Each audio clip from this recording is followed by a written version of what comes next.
Want a curved screen, high refresh rate gaming, and don't want to compromise? Well, the ASRock Phantom Gaming 27-inch 240Hz curved monitor is here to deliver.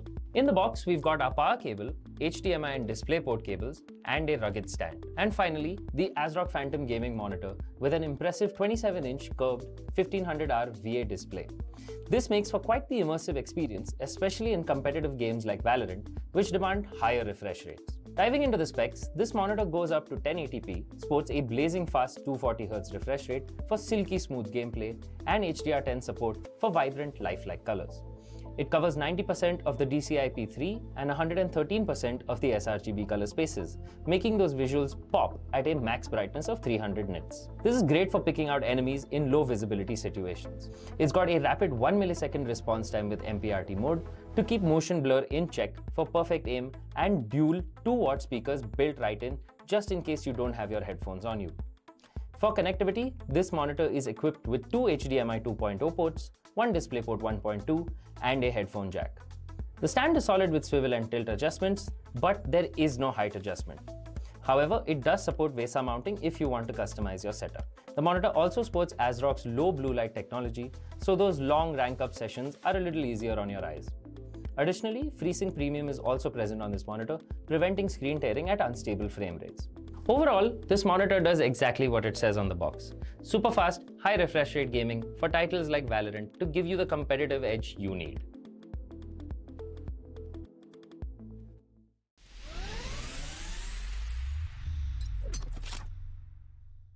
Today we've got something special for AMD users. The ASRock B650 Live Mixer motherboard. Packed with features and support for AM5 processors, this motherboard is a statement both visually and specs-wise.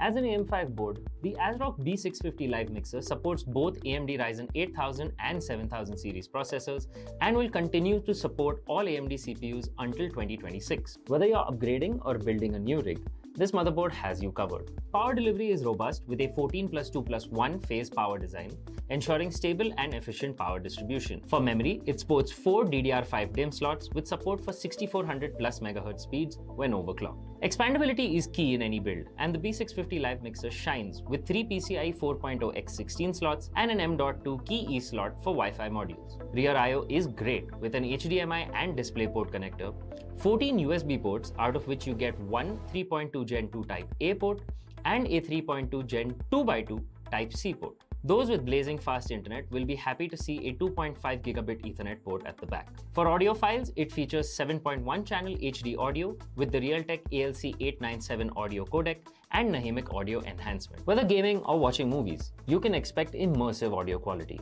Storage solutions are top-notch with one blazing fast PCIe Gen 5x4 M.2 slot and two PCIe Gen 4x4 M.2 slots. Additionally, it also has two SATA 3 connectors for additional hard drives or SSDs.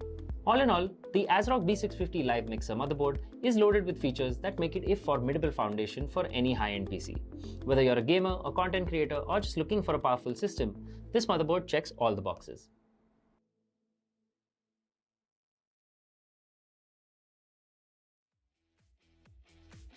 And we are back, ladies and gentlemen, with the AMD Presents Flipkart Back to College Cup Season 1, powered by ASRock. Acer, WG Black, and Portronics. Your boy Aggressive is here with my main man, Baba Gusta, or by side. Sadly, it's not Assassin. I wanted to call them my main man instead. But Baba, you know that Assassin and I have a completely different relationship. But you're now here, filling in all of the shoes. Anna was not able to make it today, but we're still back after the 2-day break, ladies and gentlemen, to bring you a Valorant extravaganza. The tournament was ongoing, though, even though we were not streaming. Oh boy, did a lot of storylines were created in the back end. Yeah, I mean, there's a lot of there's a lot of stories that I have missed currently in this entire event. But yeah, starting things off, we have two matches, right? We have the upper bracket finals, and then we have the lower brackets round number 3, in which is going to start right about now. Turns out it is the exact rematch between Team Resonance versus Team ASAG. Yep. This will be that revenge story that we were hoping to see for a pretty long time. They started off like this, Baba. The very first match that you were able to cast here in this tournament was Resonance going up against Aces. But due to unfortunate events, the members of the Aces were not really able to showcase their full metal. But when you look at the lower bracket run that they had, it is incredible how much the team has improved. And when you have a player like Mac the King on your roster, Dr. Evil also stepping up to the plate, and just being an absolute one-man army show. I don't know what the members of Team Resonance have in store for them. Resonance has been performing well, mind you. The team is looking strong, but they have a lot of very experienced players on their roster. But is it going to be enough now that Team Ace has been given an opportunity to get a fair shot as a prize pool that we're going to be seeing in front of our screens in just a little bit, ladies and gentlemen? 1 lakh INR is on the line. The prize pool was increased, mind you. These guys originally were fighting for 40k for first place. Now it's 1 lakh, so the stakes are way high. Yep, double the stakes, higher the difficulty. 1 lakh rupees for first place, followed up with 60,000 on second place, and third place to receive a total of 40,000 INR. So, in order to secure at least a second place, the lower bracket matches needs to ensure that they would at least secure the lower finals and hope that they would secure it. And yeah, about Team Resonance and Team Aces, it's definitely going to be an interesting one to look at, because we have a lot of power-packed, players coming in, especially in this lineup. So let's take a look at the brackets once again. Let's recap, see what all the matches have happened, who's currently in the lead. If you take a look at the upper bracket finals, it's UPG Esports who's going to go up against Airavata Esports, which will happen in 8 in the night time, a separate stream. Right now, lower brackets matchup between Resonance and Ace. I'm excited for Dubchi versus Airavata. I've been talking about this game for the longest time as soon as I saw both of these squads play.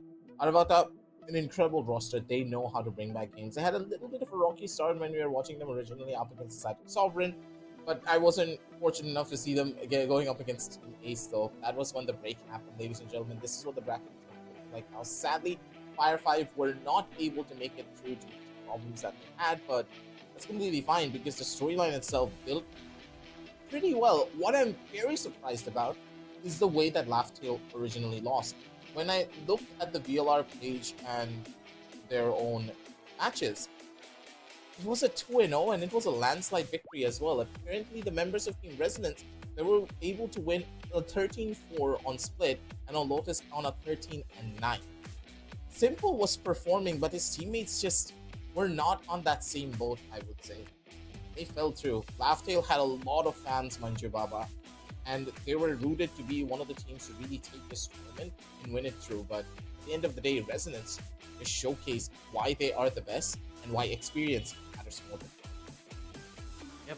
If we take a look at the schedule once again, the first lower bracket matchup between Team Resonance and Ace, and the second match, a best of 3 upper finals to see which will be the team who will secure the grand finals. Will it be Team Dubji Esports or will it be Team Airavata?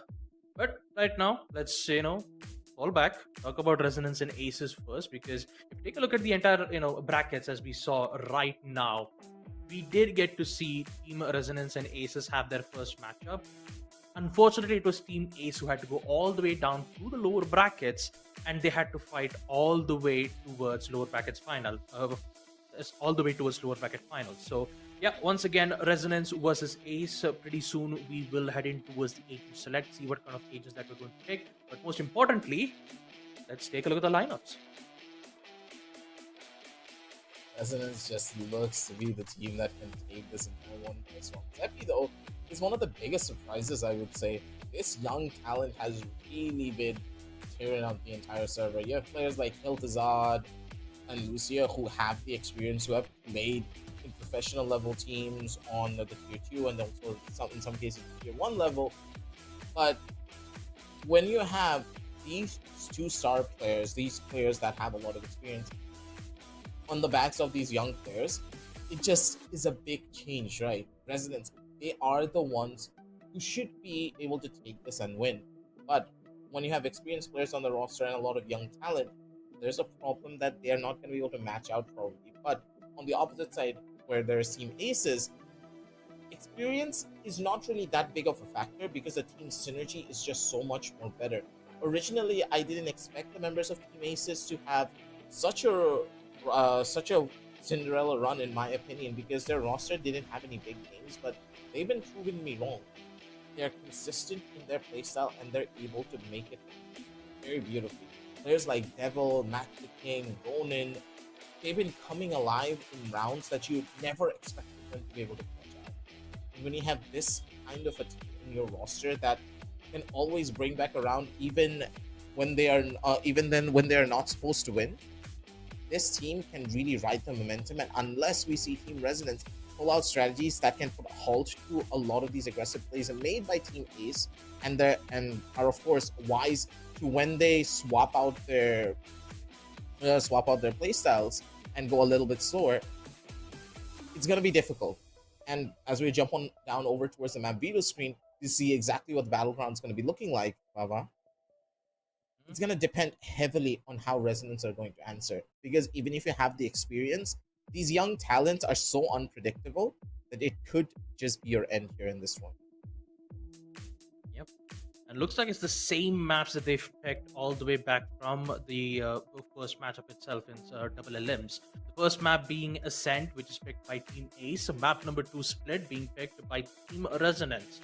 And the only difference is that instead of a decider being on Find, it will be on, I believe the third map will be on Sunset. Sunset will be the decider map. So yeah, without any further ado, let's just head on into our agent select. Let's not forget, the first map that we saw on map Ascent, it was Team Aces who had picked the map, and they had to lose against Team Resonance. And yeah, talking about the agent select itself, it's always interesting to see all these changes here. Zephy always loves the duelist. We've seen a lot of race plays being made on map number 2 Split. And yes, I was about to mention that Lucia actually picked Clove on a map like Ascent, and they've been they have made a tremendous performance up against Team Aces. It was 13-11. Team Aces had a lot of difficulties in trying to adapt to the situation, and since it's working out, they're using the same lineup as they did in the previous one. I am so confused. Both teams have very interesting compositions, I would say, on paper. Phoenix getting picked up on the map of Ascent is not something that I've seen other than the one Vietnamese team. I completely forgot the name of it. God damn it. There was a Vietnamese team that always used Phoenix back in the PS2 Challenger series, and I loved to watch that squad because the way that they played Ascent was drastically different. Mark Haito, of course, he is a very confident player. He knows how to make this Phoenix work, but the same level of Phoenix mastery is so difficult to see. Very few can even pull up the Phoenix and make it work properly. In my opinion, this is going to be quite the interesting ploy. Both of these teams running drastically different compositions, and for the first time, Baba, I'm actually excited to cast a game of Ascent. It's been a while, but Valorant would just be interesting for once. Yeah, usually on a map like Ascent, you'd always expect to see a mirror match, right? It's always the Jet versus the Jet. There's always a mid fight that always happens with the op shots, but this time it's a little bit different. I'm pretty sure like usually if I recall, it was Dr. Evil who used. No, I don't think it was Dr. Evil. I believe it was the Sentinels, which the sheriff shots that I've expect was just so really good. But let's not dwell on the past, just focus on the present. And if I talk about presence, it's the explosive execute already at the hands of Team Ace. Pre-fires will be made through the smoke, hopefully to catch a player or two. Already there's a lot of noises being made towards the Ace side as post-plant will be commenced from the attackers. They didn't really break out the door though, that could be an issue. Lucia already good for 1 kill, catching on Magnakin. Good extension from the side, but Markai's not going to be able to find the shot though. Lucia instead good for the trigger shots. He needs to make the rotations happen. Has 1 smoke in hand. Needs to cover up the front side of main if they want to take this retake. Leonin, good for the kill. Immediately gets traded though. Dr. Evil not missing a single beat here. 2v2 on the map. And they have enough utility to make this one work. Kel'Thuzad's already spotted. And Dr. Evil, he's not the wiser for it either. The haunt comes through. The classic shots miss. And Kel'Thuzad with the movement speed comes in down strong. A beautiful play coming in from the members of Resonance as they hold down the line, get the first clutch with a smile. You can see that Kel'Thuzad, he loves to show off to the camera. Yeah, absolutely. Like, give him any role and he will deliver the impossible. Be it if it's a sentinel or a controller, Kel'Thuzad has Ace is always a good support for their team. And when it comes to those clutch situations, he gets the job done. But yeah, talk about the entire execute phase itself. I believe I did see a triple kill being made from Sir Ronin's Sheriff. You always need to know that, especially when it comes to those eco rounds, there is highly likely a possibility that Team Aces have actually secured some of them, which is very crucial, right? On a round that has in which one of the teams have a lot of economy advantage and have all vandals in their end, and losing a thrifty round definitely costs a lot for the opposition side, right? So Sure. there is high likely a possibility that Ace could end up securing most of those rounds, especially on a map like Ascent. But it really depends on what kind of compositions that they're going from. So last time I remember, Zephy had a little bit of a problems from his end when he was playing as the Jet on map Ascent. Total, he had a total of 15 kills on the map of Ascent up against Team Resonance. So I think we might see some changes. I mean, he was popping off on map number 2 split. So maybe we might be able to see something different coming in from the side of teammates. These young talents and them being nurtured is what we're really here for. These tournaments give these players an opportunity to really showcase their mettle here. But for now, a little bit of a reset coming in from the members of Team Ace as they're doubly keying their way in. Already up close and personal towards the short side as Markai working his way up. Let's get spotted out by the alarm bot, so they need to be a little bit careful of how this fight's going to take. A good one-way coming out from Lucia. Just hold back the attackers from trying to go in for a WQ push. Even then, one-way will sway them for a little while, but Zephy missed out on both shots of the Marshal. That's going to hurt. That's a big weapon pickup for the attackers as they're making their way towards B. Leonin, what's your answer here? He needs to find a good catch over onto one player. Otherwise, this rush could just spell his doom. Yeah. And with them securing 2 kills back to back, and that too with the Sheriff, is going to be tougher for Resonance to fall back. So it's all up to Lionel to secure these 3 kills back to back, and is in a very good spot. Takes one, immediately gets traded out. Secure of post plant will be imminent. The only difference is Resonance. They have the weapon control. They have Bulldogs. They have, Spectres. So there is high likely a possibility that they could win this post plant unless and until that one headshot from that Sheriff could be the make it or break it moment for teammates. I don't like the way they're doing this, but Lucia, Crouch Peak was just gorgeous. Now it's all up to Dr. Evil. He's gonna go for the 1 kill, but Lucia immediately catches him out. Doesn't even give an opportunity to allow Dr. Evil to go in for the second shot. 2-0, but a very well played round coming in from the members of Team Ace. This eco was more than fruit. Once again, I still like the early rounds from Team Ace though. At first, they were mainly focused on gaining information on utilities, right? They knew that there were an alarm bot all the way towards Garden. There was a trap that's been laid towards the A side. So the maximum thing that they were trying to do is just find out the flankers first. And the one who took the bait was none other than Zephy. He aggressed all the way towards B long. Granted, he had the outplay. He could have gotten himself a good opening pick. It didn't quite work out as expected it to be, but in the post plant, they recovered it really well. That's a good shot card try as they used both of their utility together. Maybe could have probably killed. They got a little bit lucky, but Ronin is in an awkward position. Kel'Thuzad, he's WK'd his way in, but he was a little bit too aggressive for no apparent reason, and they're gonna be dying for it too. Side control given away. The players just are not in the best of positions, Baba. I am confused. There's no reason why they should have gone for peaks like this, but at the end of the day, Resonance, one small mistake is what it takes for your opponents to take full control. Lucia, one more fight for him. The 1v3 clutch. Could be asking for a little bit too much from this experienced gun. There's the bonus round for Team Resonance, so I think it's just gonna take the Vandal and fall back to safety.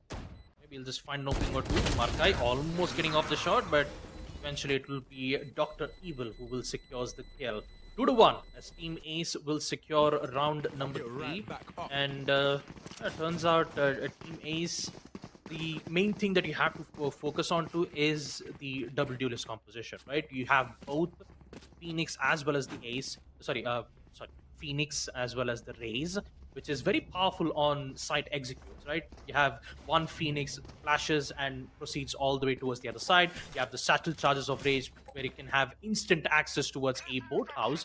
So once you have that explosive entrance, the defenders tends to have a proper ending. And Zephyr just decides to go aggro, immediately cancels out, run it back. Kel'Thuzad secures one more. And Team Resonance, they are holding it out really well. Okay, Kel'Thuzad, wall bang, immediate. Zephyr does the same.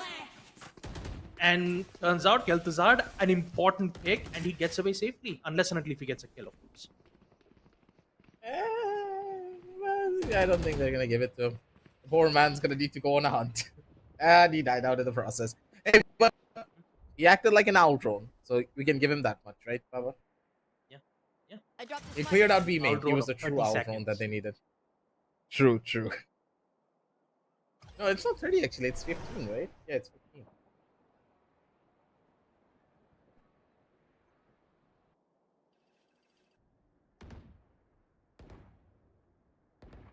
Now, 40 seconds.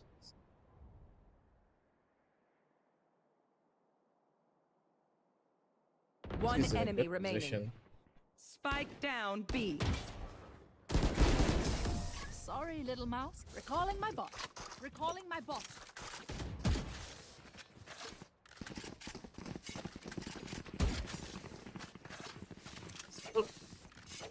The Team Resonance scoring the round off in round number 4.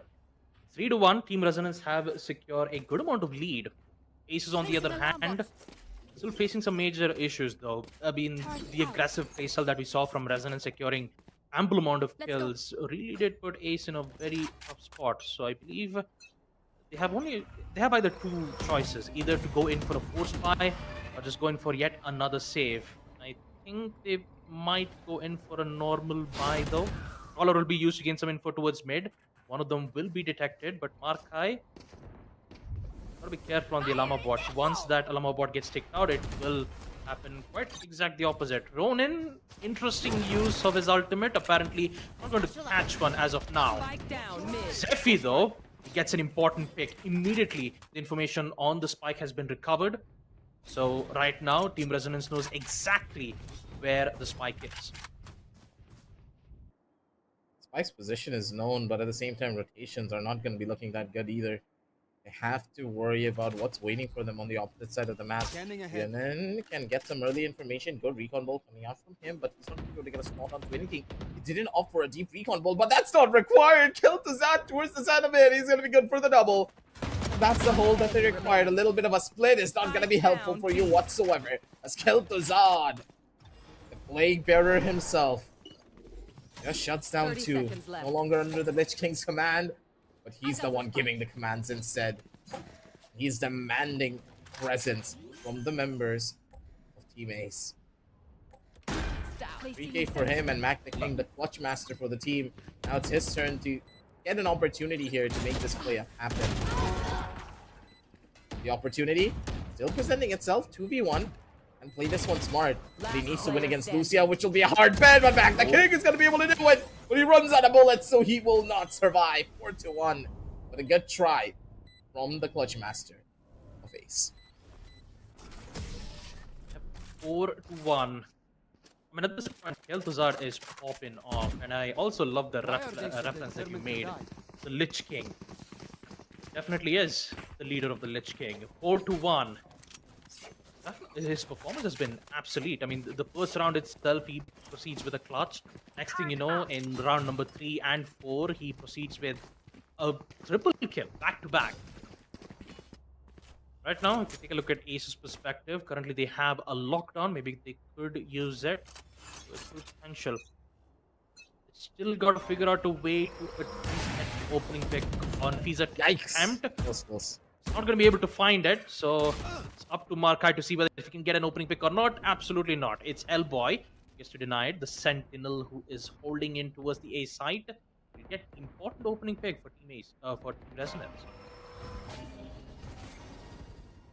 Good shot to do. Oh boy. Holding down a very tight angle for this first initial fight. a little bit of time to go in for an even bigger catch here. Kel'Thuzad over towards the back. The King's gonna be able to take down 2 though. At the bare minimum, that's the B-side. And now they have a free line of entry with the Killjoy lockdown, holding down all of the defenders from going for an over-aggressive push. Look at how much space the members of Ace were able to gain, Baba. Residents. They're gonna take a lot of time to get inside of the site. Plus, they don't have a lot of utility to do that either. There. They have from the shadows. They could get some influence, but it needs to have a certain value to it. And especially in a 3v4 situation with Sova not being available, his Hunter 3D could have helped. Right now, all they can do is just rely on getting trades and headshots from the Vandal. So, one-way smokes will be deployed from the side. All 4 attackers currently in the side. Hellboy finds 1, takes out the Sentinel. Still needs to find 3 more. Time's ticking. The spike is almost at the time of no return, and Hellboy might be able to find the opening he requires, but no, it's Ronin who gets it. And then at the end, Lucia will survive. But a major damage has been dealt, and Ace will secure this post. Here.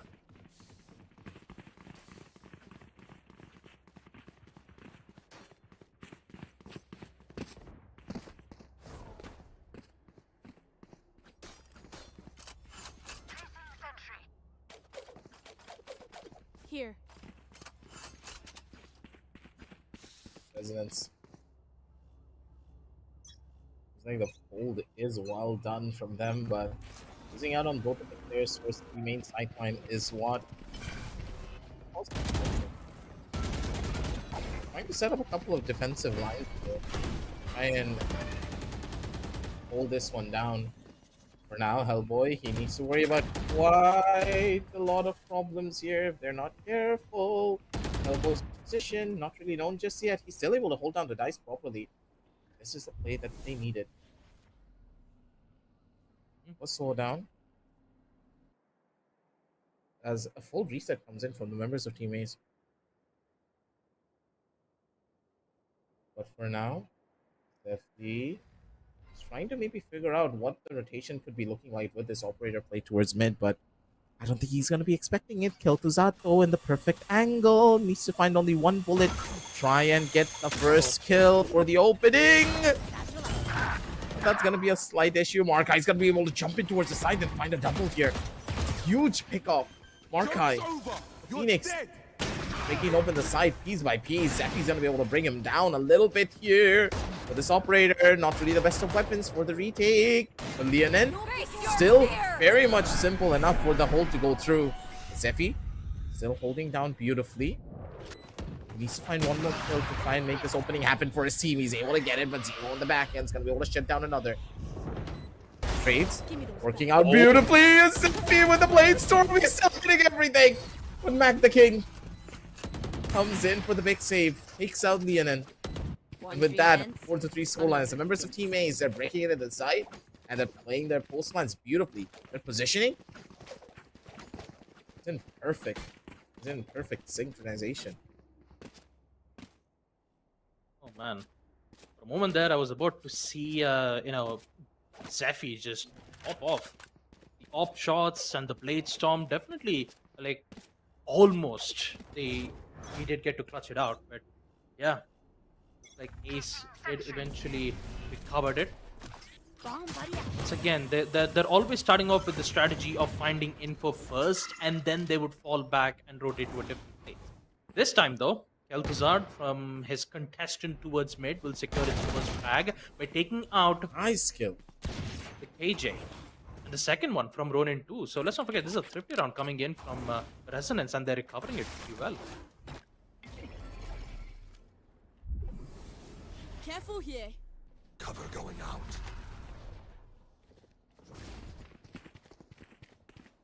Once again, Ace is currently feeling they already lost 2 of the players back to back, so they can heavily rely on long range fights or maybe flashes. But it doesn't have any flashes left. Seppi once again attempts from the outlaw. The second connects. Markai goes out, and Lucia decides to go a little bit aggressive. Secures 1 thanks to Hellboy's judge, and it's all up to Dr. Evil to figure out a way or two, and he will be judged from Hellboy. 5-3. As Team Resonance come back with Pry a open their 2-round minds. lead. Find the weakness. Ronan went in for too much of an aggressive play with that judge all by himself. I question what the game plan was in that scenario. Yeah, jumping in with the judge can bring you value. Yes, it will give you a little bit of an edge from time to time, but not like that. Accurate You enough. need to be careful. Yeah, that's a little bit too much space that you're trying to demand from your opposition with absolutely no utility being invested, Baba.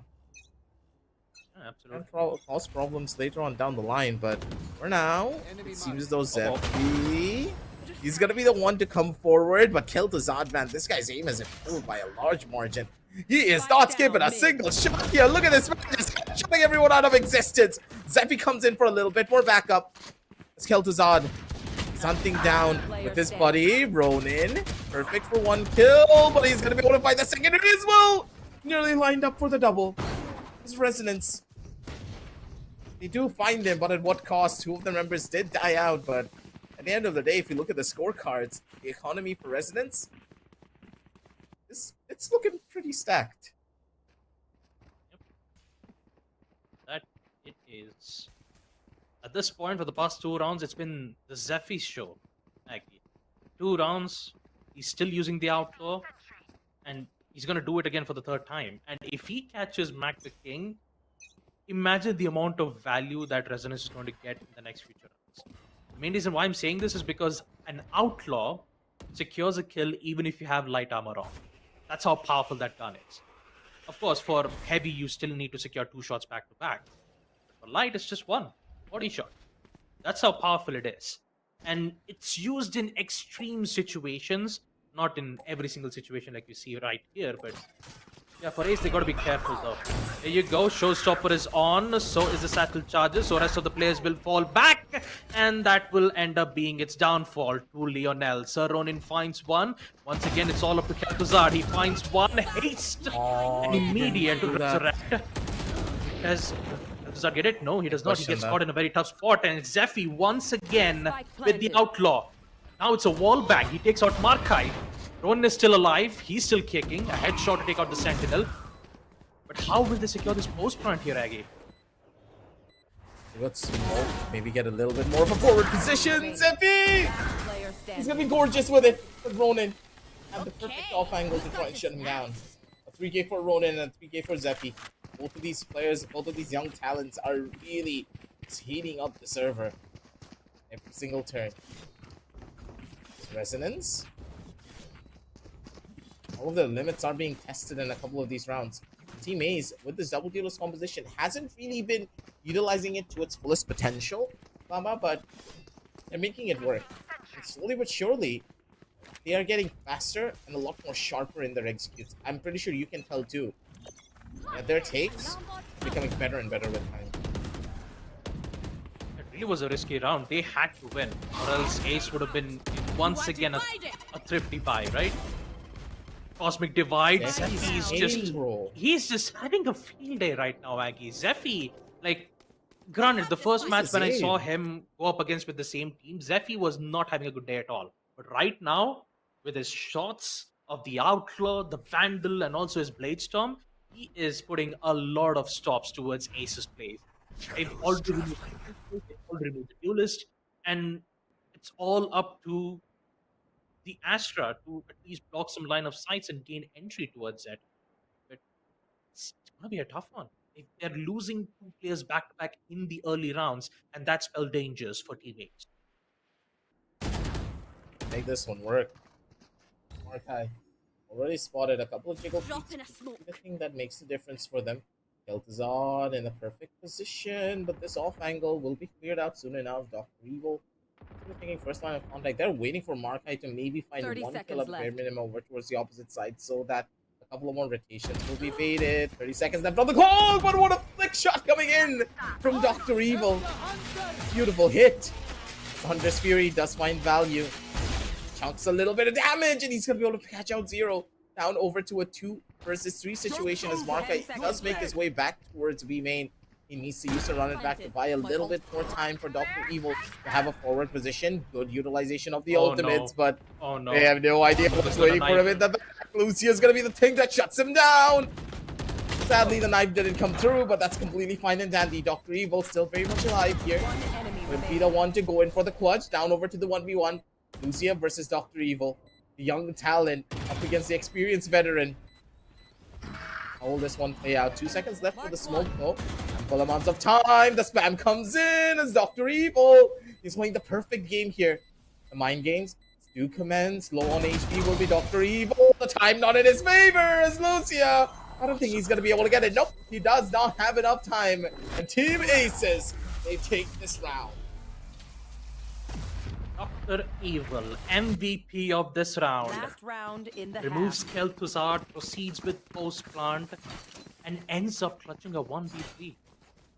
It was a 1v3, remind you. Here. When Markai got himself picked out on B long, it was a 1v3, and he clutched it.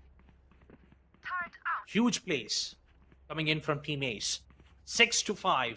Resonance, they definitely will be feeling the heat because this is the first half, and this could maybe end in a 6-6 score line at the first half. Theoretically, that's a pretty rough miss. Oh, no. Here comes the judge too.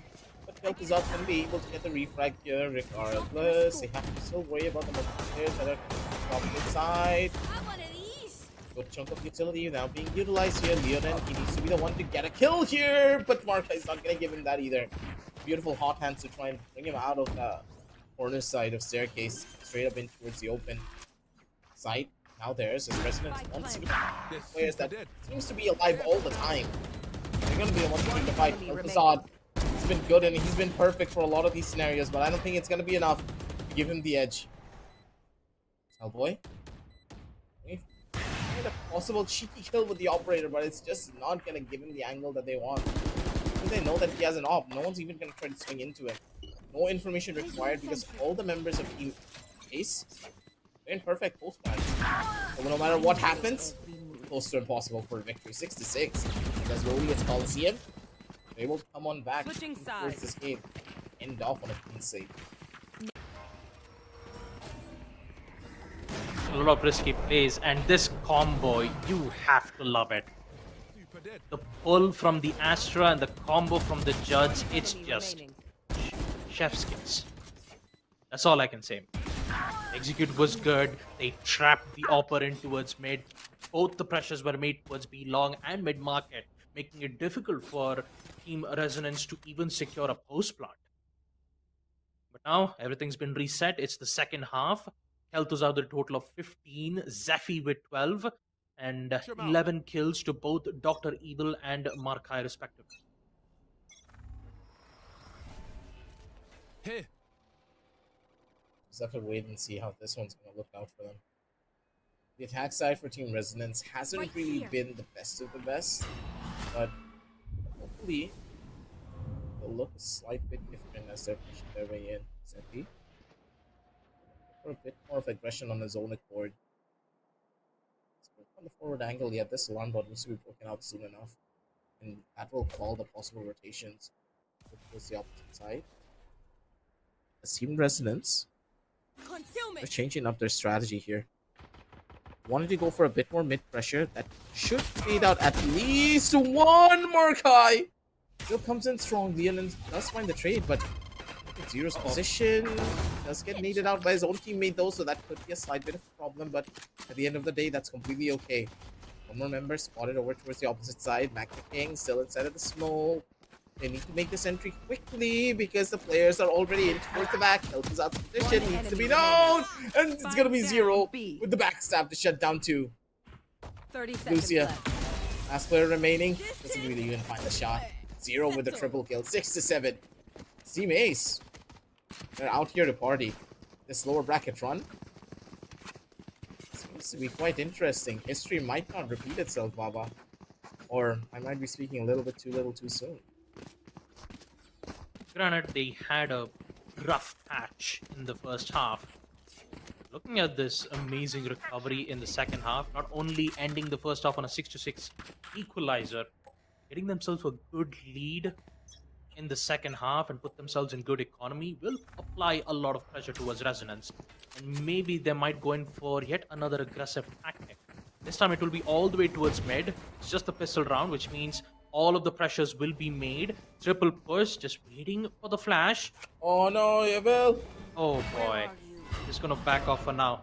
Page's haunt will be destroyed, so they know that there is players playing in towards mid, but they don't know how many players are present.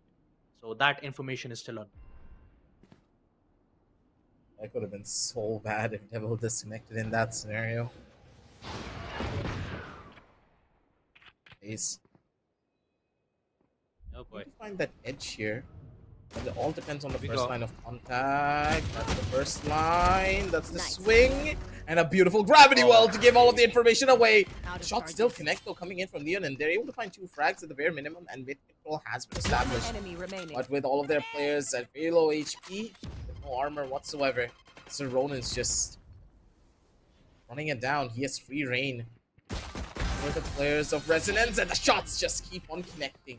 6 to 8, ladies and gents. Is Resonance? They're left scratching their heads slightly, but with their buys now coming through, I want to see what kind of strategy they will employ for a full-scale attack.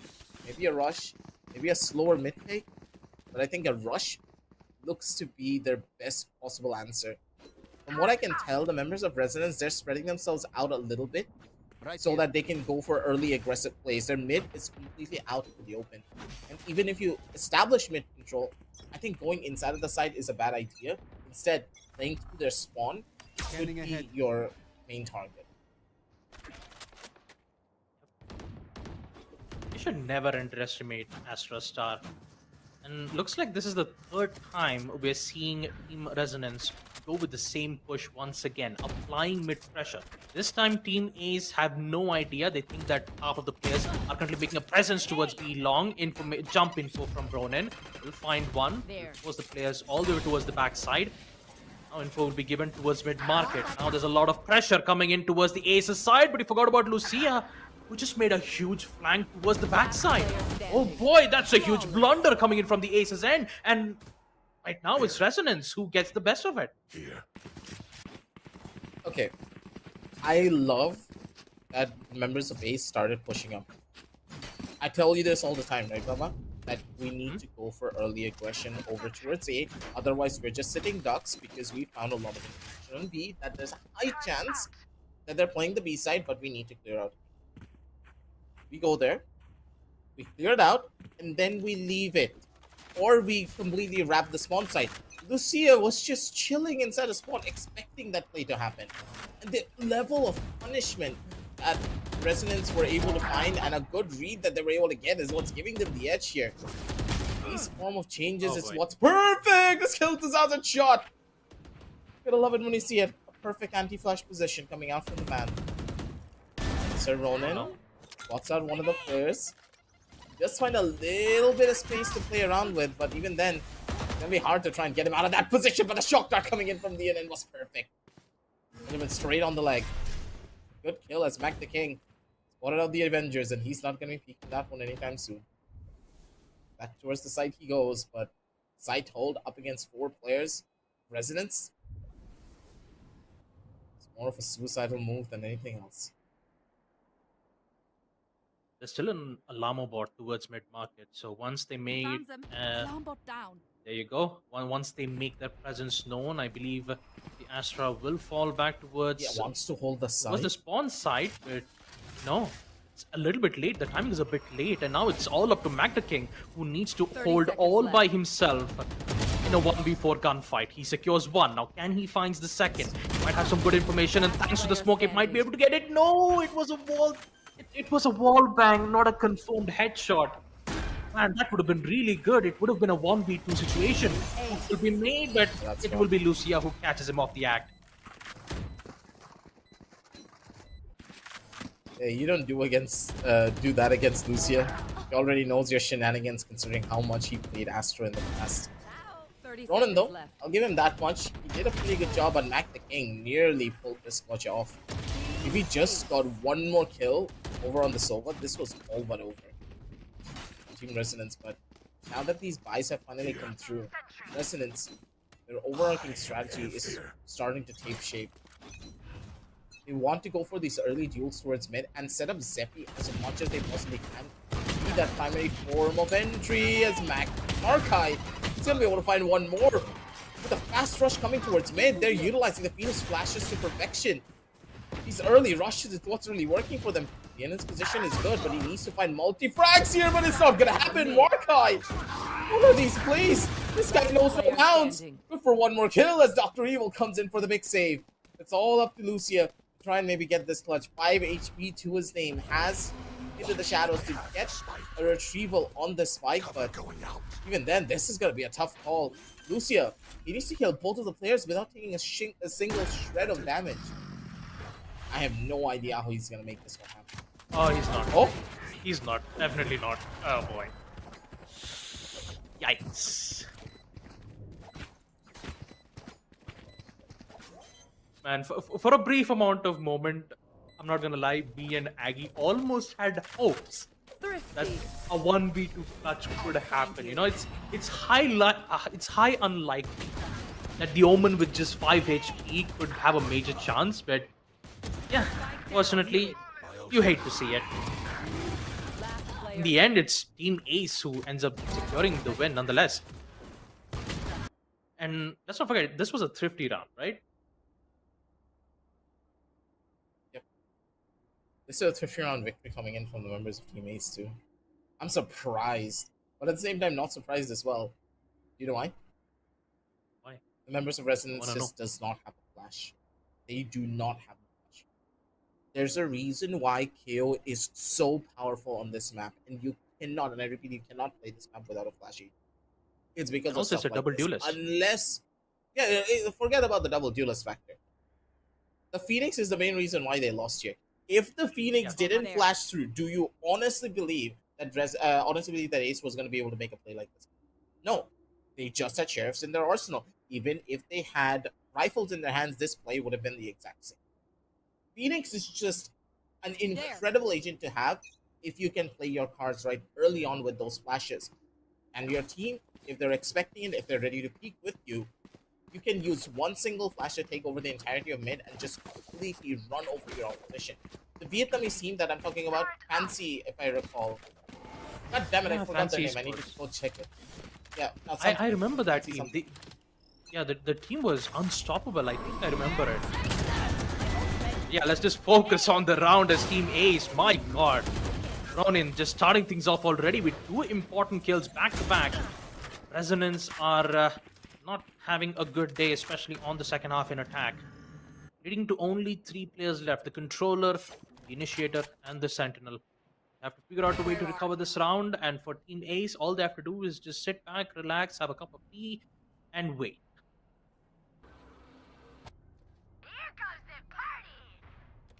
Turrets destroyed. So Lucia's gonna be trying to maybe work a little bit of a lyric. Showstopper already being utilized, doesn't really find the kill, but some space at the bare minimum, so that's completely fine! Dr. Evil smells the fear coming out from Hellboy. Last player But standing. Flash over on a 1, and this is the strength of the Phoenix. The confidence of Markai in action. The man just swings an angle and he takes the duel without any concern for his life. That's the strength of this character, ladies and gentlemen. 8 to 10. Team Resonance. If they lose the map of Ascent, I dare say that this could just be a possible victory coming in from Ace. Their team coordination,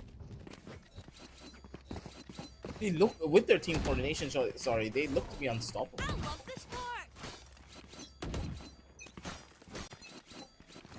Get out of my way.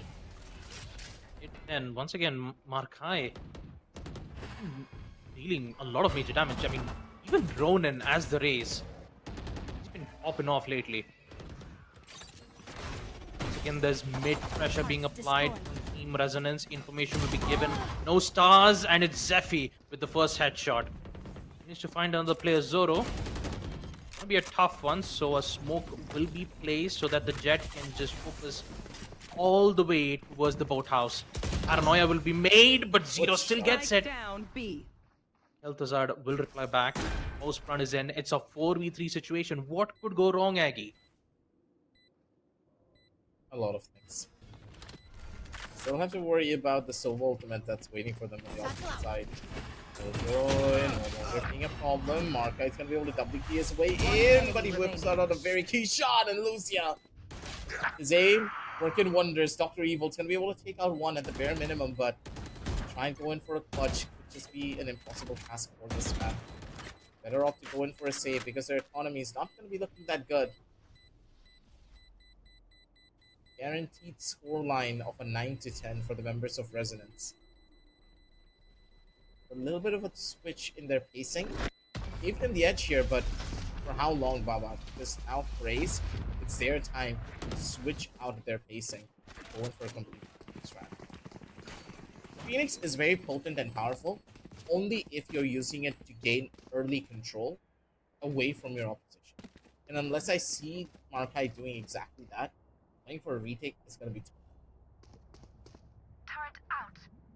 I believe the main reason why I see Team Resonance constantly applying pressure into its mid is because they want to play aggression with aggression, if you know what I mean. Because when you have a double duelist composition that always applies pressure towards mid, you know, you have the flashes that can disorient, you even have the satchel charges to force them out of their comfort zone. The crosshair positionings wouldn't go as well as expected it to be. It will be a lot tougher, but wait a minute, I'm seeing both the duelist, Markai and Ronin, who might get an important pick, and that is Markai. Wallbang.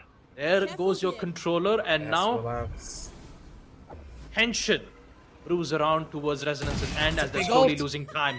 Zero finds one. Cosmic Divide's been opened up.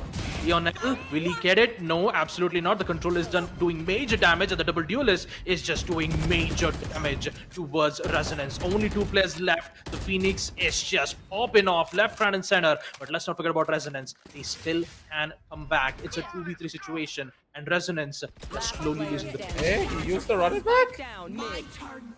Oh, just run away, just run away, just run away. Don't even try. Poor old Kel'Thuzad's not been having a good day, is he? The man's hunting down kills, but no one's giving him any. Goodbye, Kel'Thuzad. You're gonna be missed. Remaining.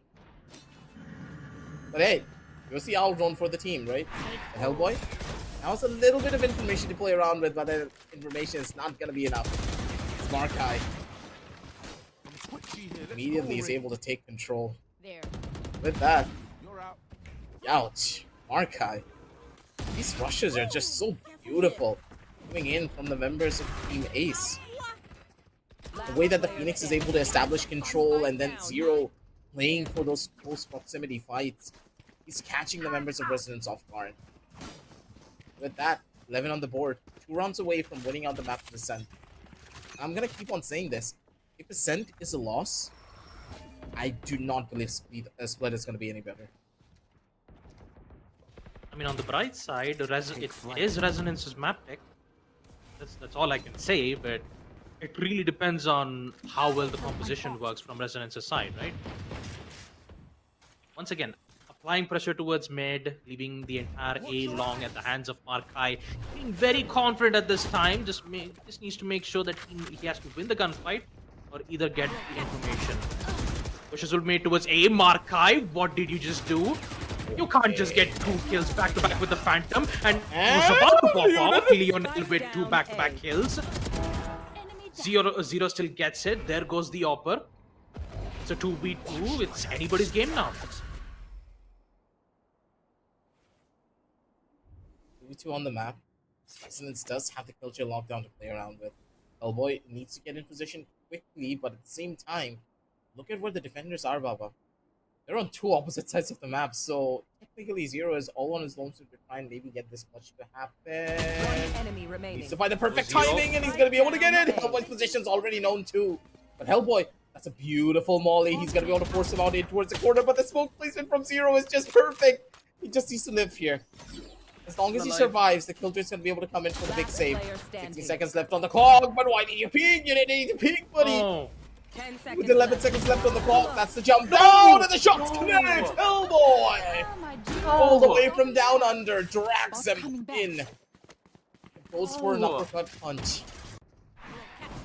Good God, you ace. That round should have been Zoro yours. A. Enemy down. all Zoro had to do was just stay Enemy put remaining. and go in with the dual peak. That's all he had to do. Such a missed opportunity. That would have been a 12-9. It would have been match point for Ace. And now they've just given Resonance an opportunity to come back.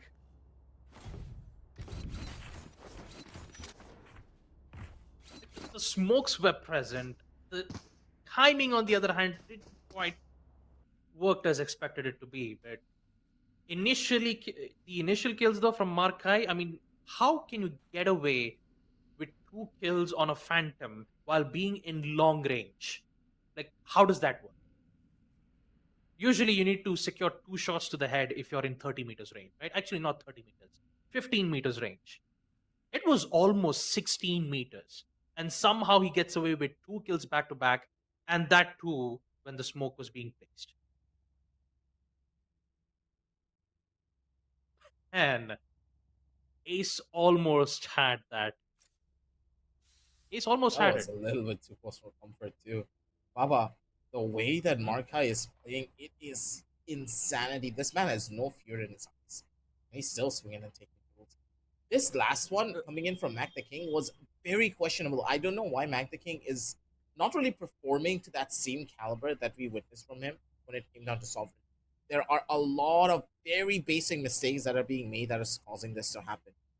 I expected Mac the King to just jump on top of the generator instead of going for a direct drop down because he had the time for it. And because Resonance were on a press for time to get that spike plant down, it would have been a very different story. I don't like how Team Ace is giving away a lot of these rounds because now that Resonance has that taste of victory, they could get a possible comeback. This map is pretty much a penultimate map, in my opinion, because of how good Resonance are. They need to get this answer quick. Otherwise, Team Ace could be running away with the series and just sending them back home. I think maybe the Odin could be the answer. I just saw Fade have an Odin. But I don't think they have the information just yet, though. Resonance, they got themselves a chance. A great clutch that has been made. Paranoia has been used.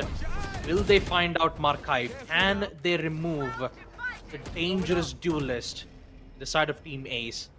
Lots of utilities has been used to ensure that none of the attackers would make their presence known or just push all the way towards the side. Cosmic divides will be placed as well, giving them ample amount of opportunities to bring back a good amount of backups.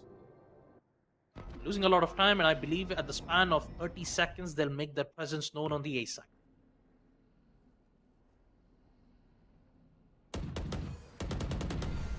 They're waiting this one out. Maybe possibly trying to bait out a couple more people who could be going for the execution here. Ronin doesn't really have a lot of space to even try to take a fight. 2 smokes 30 in seconds front of left. his face, and this is the power of a double controller, ladies and gentlemen, on this particular map. But Zeppi, he's not going to be expecting Zero. He's still waiting inside of the smoke. He catches him on the angle, and 2 players are still holding. The defenders, they're in prime positions, but they have to worry about Zero, who's stuck on the underside. They're trying to bait him out. Zero's not going to be able to find the kill. The trades galore coming in from either end. Hellboy, shut down one more as Resonance. They're still in it to win it. 6 bullets left inside of this Vandal, and they are not going to be able to go in for this retake as quickly as they would have hoped for. Hellboy being towards mid basically means that, hey, we cannot use the Killjoy lockdown to break our way in towards the side. We need to go and drive. But these drive fights will be taking a lot more longer than expected. Time ticking away. The spike is going to be exploding in just a little bit here if they're not careful. The spike needs to get defused, but the positions are just perfect. One on the sidelines, and the swing comes in from both ends. 11 to 11. Team Residents. They are going to be the ones to win. Mac the King, he is not happy about this whatsoever. You can see it in his eyes. Team Ace, they're making mistakes. Very, very simple mistakes.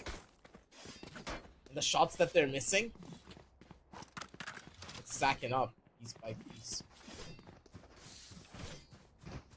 Oh boy. I'm pretty sure if Ace doesn't secure this round, we might see a timeout because they have to reset. Currently, it's Marka and Ronin who's been doing all the heavy lifting as the duelist. It usually works when they make an aggressive attempt, but this time they're going in for a full-on save, relying on their trusty sheriffs. Ronin has been on point. He's going after Zephy. Zephy has also been known to be really good, but Shotgun. Markai, the flash didn't Here. quite work out as Party's expected it to be, and Zephy will take advantage on that. Two players are gone. It's still the eco round. Ace is still mainly focused on getting kills. Lionel, on the other hand, please let me in. One enemy remaining. Zephy gets one more. And at this point, Ace is just playing it for saves. Dr. Evil, all he can do is to secure a kill or two. Can he win this fight against Zephy, though? That's the biggest question. Oh, it's gonna be hard. He in a good spot, but too many players right in front of him. Old Dr. Evil's not gonna be able to do much. 12 to 11. Match The point. comeback is happening here. Baba, That can happen. I think I cursed him. I think I cursed him a little bit too hard, didn't I? I mean, it's not the curse. Turn out. Placing swarm grenade. I don't think it's Probably was the It's just that Ace made that one single mistake, right? Zero had it under control. He was 11 HP. There was no other there was no reason for him to repeat, right? But in the end, they still have a chance. They can recover this. They have lockdown. They have run it back. Jump peek from Magna King. He will get info, but in return, he will be dealt minor damage. Crawler will detect information on Jets' whereabouts. That is Zephy. They will be playing it safe this time. No aggressive peek, no aggressive attempts, but there's a star present at Catwalk. So once Zephy makes his presence known, they would go in for a pull. They will go in for those peeks. But will they get that timing right? Good possibility. It's resonance. They're known to be well versed in closing out their maps. Zephy, the flick connects actually. Ronin swinging straight into the awaiting arms of Zephy. Three frags should be able to come in. Markai, good for one kill before Zephy does straight him out there. And the shots are still doing so well. Zephy's recoil control is immaculate in that regard. Hellboy's gonna be able to trade out his buddy immediately, and the site entry's done. B-side. Now for the 30 here, for seconds the members left. of Resonance with the spike now going down. Spike With a very planted. late lurk coming in from Lucia. They have every position should under run. control. They don't even care about what's gonna happen over towards B main. And because Lucia's in this exact position, Cover any going player out. that wants to try and push in towards the site needs to break through him. So Lucia, will you be the guardian for your team? Or will you fall and allow them to die? Oh, he made a footstep, but no one heard it! Hello? Oh no. Why did no one hear it? He made a footstep. Oh, they're done. Bye. Yep. Attackers It's win. all over, folks. Team Resonance once again secures map number 1 ascent on a 13 to 11 score line. Exactly the same score line as we saw on the first matchup. Ace had such great presence, but there were so many mistakes.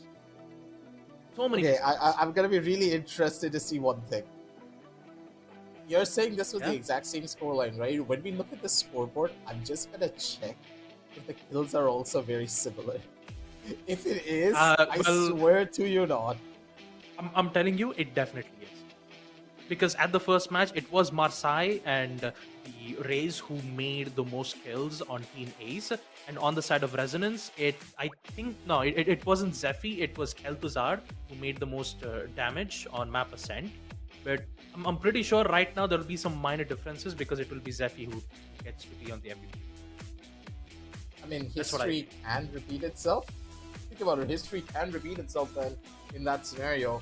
But for now, straight on back into this game. I am very surprised in the way that Team Resonance were able to play this. Their backs were against the wall, and right at the very end, they were able to find a good answer to how to really shut down a lot of these aggressive plays coming in from the members of Team Ace. Team Ace, they switched out a lot of their strategies. They were really trying to utilize the Phoenix to its fullest potential, but why it didn't work was for one reason. They kept on losing mid control a little bit too early. The mid pretty much was their worst angle to try and fight into because of one reason. You don't really have proper utility to try to get information out of their happiness. So what basically means that hey, we can use that recon ball, we can use the owl phone to at least see what's happening towards mid. But with the Faith Prowler, you don't get that much information that hey, yeah, one person's playing toward mid, that's it. What's more than that? The map of Ascent is really a game about information. Whichever team has more information to play with will of course be the ones to win. And you could tell that none of the members of Team Resonance were really scared of anything that could happen to them. They were expecting the fight to happen, and they were able to run their way forward and just go in for aim deals. Players like Hiltazard, Zeki just single-handedly turning rounds on its head purely because of their aim, and they have to tank Sova for it. In every situation, I saw the Sova constantly feeding information that the players are possibly on a short, one could be coming in for a flank, and even the Killjoy was doing a phenomenal job. And when you have players like this on your team that can feed constant information to your teammates, that's perfect. Plus, I do believe that Lucia originally was the one who played Clove, and he was the one top fragging. Now it was a role swap coming in from Heltazard, who was playing the Clove. I think it fits out so much better. Heltazard is a very hyper-aggressive player, and Clove pretty much is the perfect fit for him. When you have an ability that helps you in quicker movement, of course, Kel'Thuzad will definitely love to play a stage like that. I believe I figured out the team that you were trying to talk about. I believe it's called Fancy United Esports. Yeah, so yeah. This team also had the same composition, right? They had both the Phoenix as well as the Raze, and it was an explosive entry towards Ascent. And I believe the one who was playing as Phoenix was Yes I Can, Yes, I and Can, yeah. Yes I Can and Izzy. Yes I Can, my god, it was an unstoppable beast. I kid you.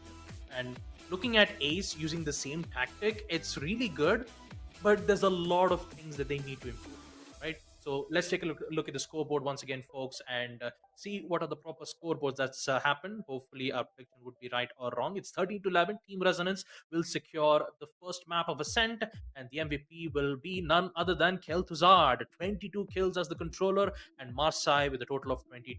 Amazing performance from both the sides, although from zero, great attempt, but a lot of mistakes that it could have been fixed. The saddest story is actually Kel'Thuzad's ultimate. The man used this ult, and I don't think he survived a single time. Nope. But hey, he did not. his job. Yeah, he did his job, right?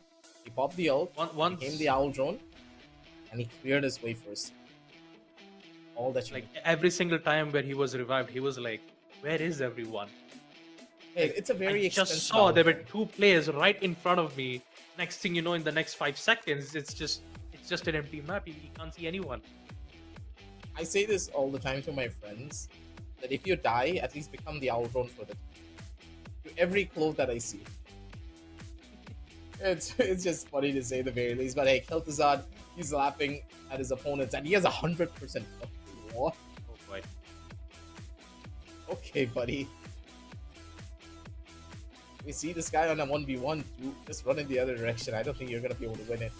Kel'Thuzad, 22 and 20, 277 ACS, 6 first kills, mind you, on a controller with a 37% headshot percent. Man has no bounds. He does a wonderful job at it. These aggressive plays coming out from him was only possible because he was on a controller that allowed him to do something like this. Like you said, Agi, he is the Lich King after all.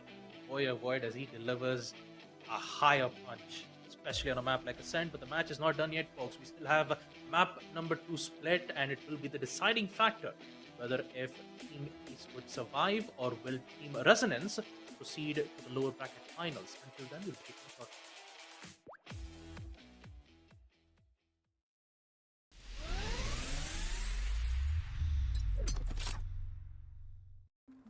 Want a curved screen, high refresh rate gaming, and don't want to compromise? Well, the ASRock Phantom Gaming 27-inch 240Hz curved monitor is here to deliver. In the box, we've got our power cable, HDMI and DisplayPort cables, and a rugged stand. And finally, the ASRock Phantom Gaming monitor with an impressive 27-inch curved 1500R VA display. This makes for quite the immersive experience, especially in competitive games like Valorant, which demand higher refresh rates. Diving into the specs, this monitor goes up to 1080p, sports a blazing fast 240Hz refresh rate for silky smooth gameplay, and HDR10 support for vibrant lifelike colors.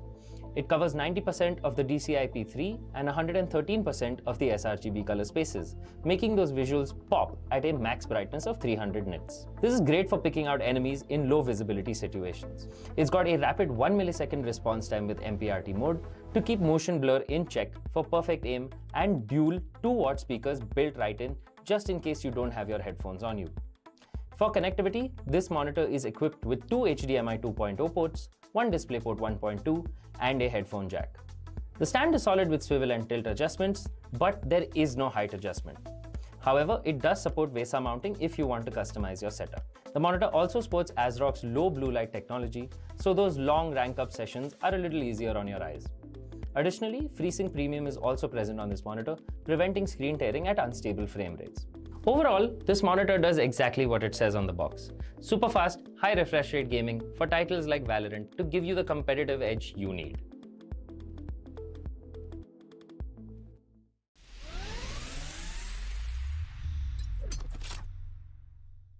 Today we've got something special for AMD users. The ASRock B650 Live Mixer motherboard. Packed with features and support for AM5 processors, this motherboard is a statement both visually and specs-wise. As an AM5 board, the ASRock B650 Live Mixer supports both AMD Ryzen 8000 and 7000 series processors and will continue to support all AMD CPUs until 2026. Whether you're upgrading or building a new rig, this motherboard has you covered. Power delivery is robust with a 14+2+1 phase power design, ensuring stable and efficient power distribution. For memory, it sports 4 DDR5 DIMM slots with support for 6400+ MHz speeds when overclocked. Expandability is key in any build, and the B650 Live Mixer shines with 3 PCIe 4.0x16 slots and an M.2 key E slot for Wi-Fi modules. Rear I/O is great with an HDMI and DisplayPort connector, 14 USB ports, out of which you get one 3.2 Gen 2 Type A port and a 3.2 Gen 2x2 Type C port. Those with blazing fast internet will be happy to see a 2.5 gigabit Ethernet port at the back. For audio files, it features 7.1 channel HD audio with the Realtek ALC897 audio codec and Nahimic audio enhancement. Whether gaming or watching movies, you can expect immersive audio quality. Storage solutions are top-notch with one blazing fast PCIe Gen 5x4 M.2 slot and 2 PCIe Gen 4x4 M.2 slots. Additionally, it also has 2 SATA 3 connectors for additional hard drives or SSDs. All in all, the ASRock B650 Live Mixer motherboard is loaded with features that make it a formidable foundation for any high-end PC. Whether you're a gamer, a content creator, or just looking for a powerful system, this motherboard checks all the boxes.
All right, folks, so welcome back to AMD Presents Flipkart Back to College Cup, Season 1, powered by AS Rock, Acer, WD Black, Potronics, hosted by the Esports Club. We are back once again, lower bracket second map between Team Ace versus Team Resonance. First map, it was Team Resonance who did secure it in a 13-11 score count, and now it's map number 2 split, the map being picked by Resonance themselves. So aggressive. Map number 1, 13-11. Map number 2, what is your prediction? I think it could just be history. Team Resonance on the map of split, according to VLR, won 13-3 up against Teams. Granted, it was because of some technical difficulties coming in from the members of Teams, so it could be a different story here today. But it's a completely different story on the other regard because Vortex got someone playing here today. Zero instead is going to be the one who choose. So they're playing with the sub. So technically, they don't have that same strength. The intersection is now live, ladies and gentlemen. We're going to be jumping in towards that. And I'm kind of interested to see how this double data composition is. Teammates known for their raw aggression. They love to take these early fights and they can win out on it in every regard. Yes, they can overwhelm their opponents, but Team Resonance is also very good in the way that they're able to swap out their piece. They know how to slow themselves down so they don't have to play from map control, allow the raw aggression from the members of teammates to happen, so they waste out utility, so that the defenders, can use their own utility to take over the space that is being taken by Ace. And those are the small things here and there that allow the members of Team Resonance to just fully take control, while Team Ace just has one tone in mind. Their slow fights are not really that, how do you put it?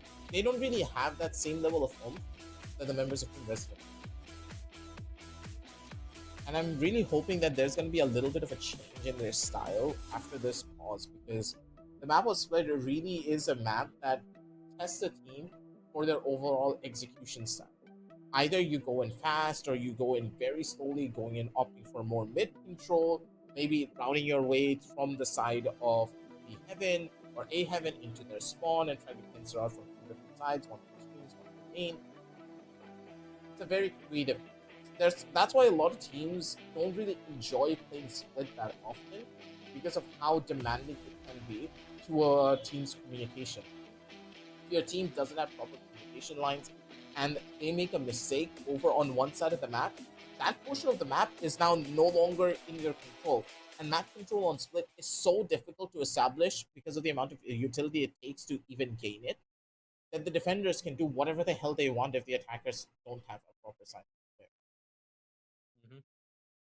You know, every time when I play a map on split, I always think about it as a 50-50 map because it's a split decision. Shut up. Either ways, jokes aside, let's just focus on round number Were you 1. smiling about this? For almost 5 minutes, I'm not gonna lie. But talking about the first frag though, already Nanoswarms securing an important kill off from Kel'Thuzad and a headshot from Ronin. Man, things are popping off from Ace right now already. Spike planted. One enemy remaining.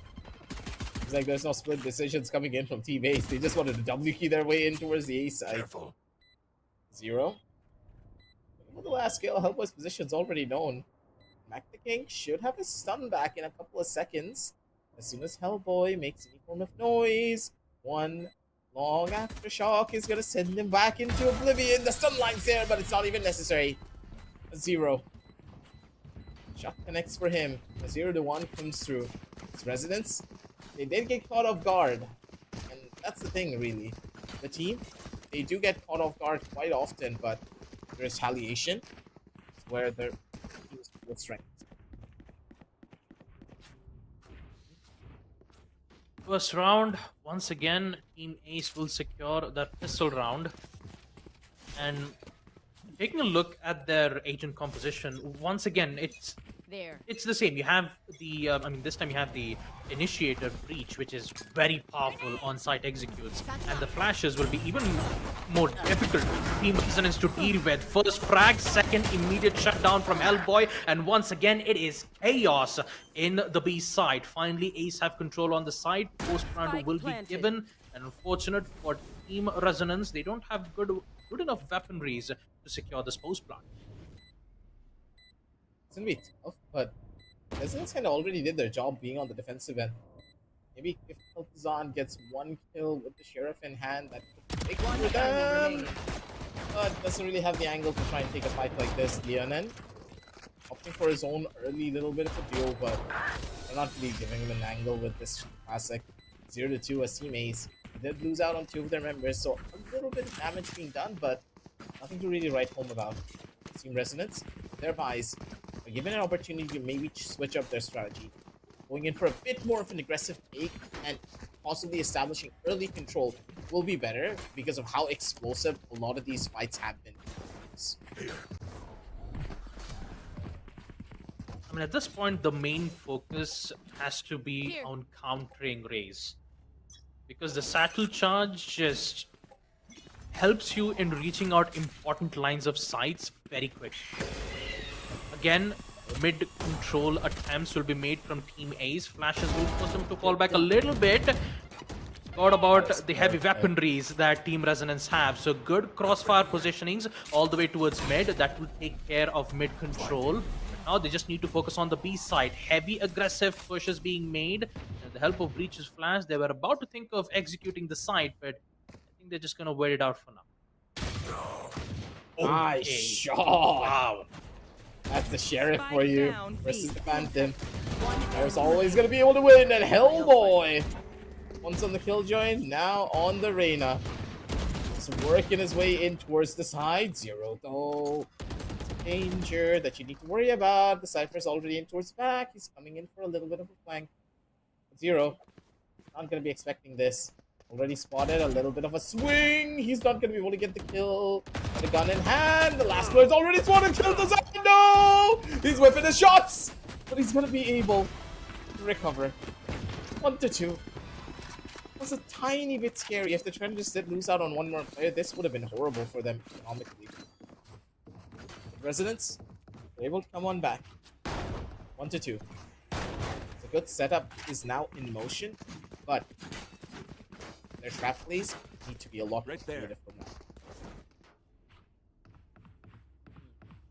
Judging by the pings that I'm looking at right now, I think they're making their effort to control A, but this time applying pressure from mid, gaining control from the vents, maybe make their presence known. Fault line, good satchel charge from Ronin.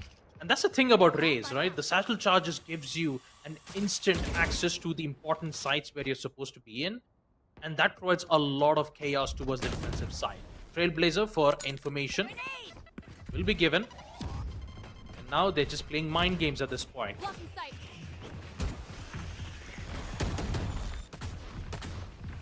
It's a good workaround coming in from Markai too.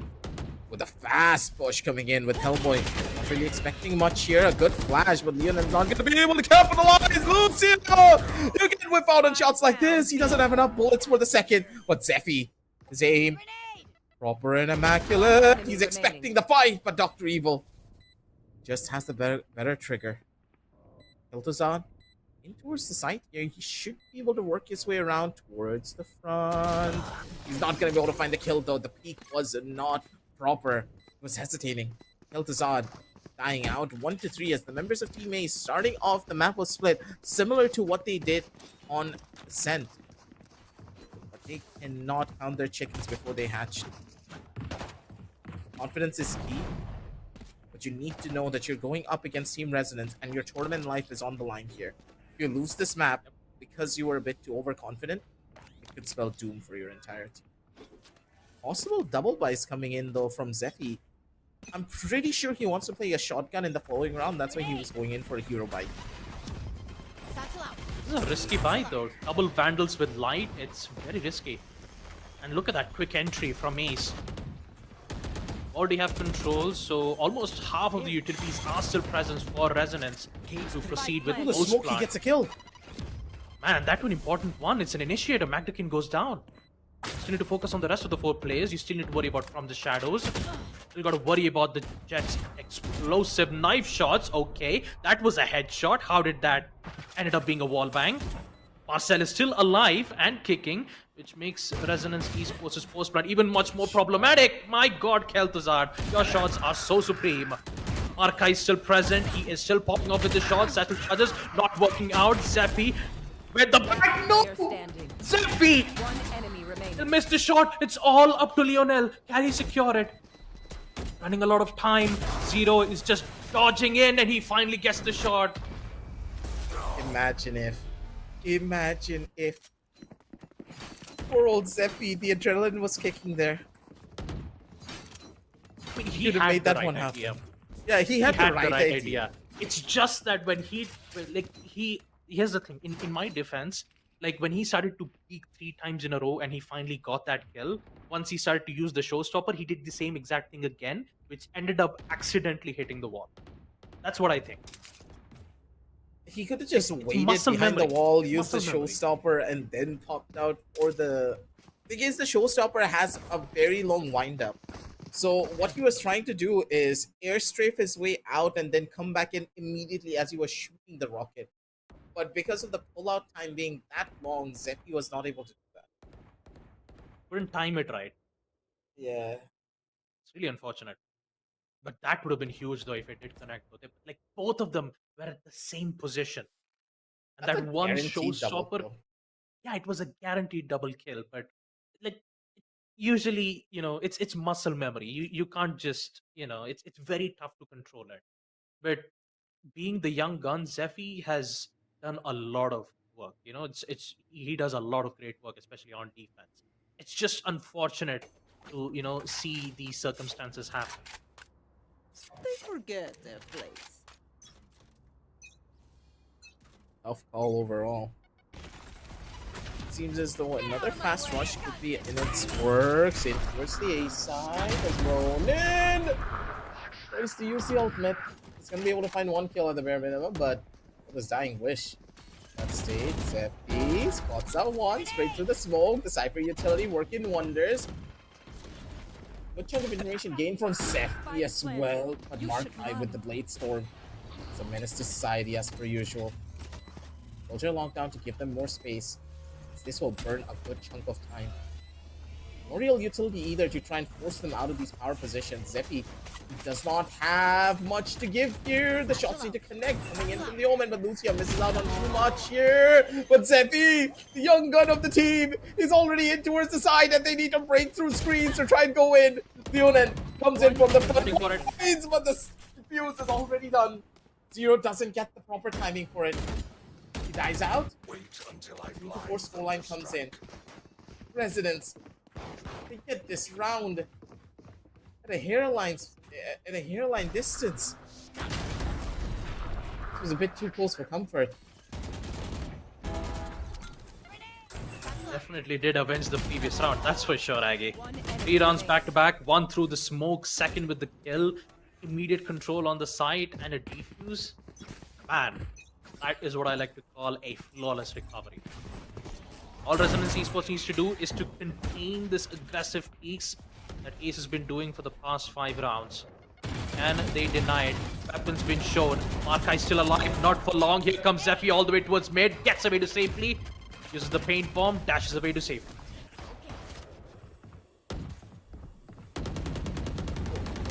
It's coming in from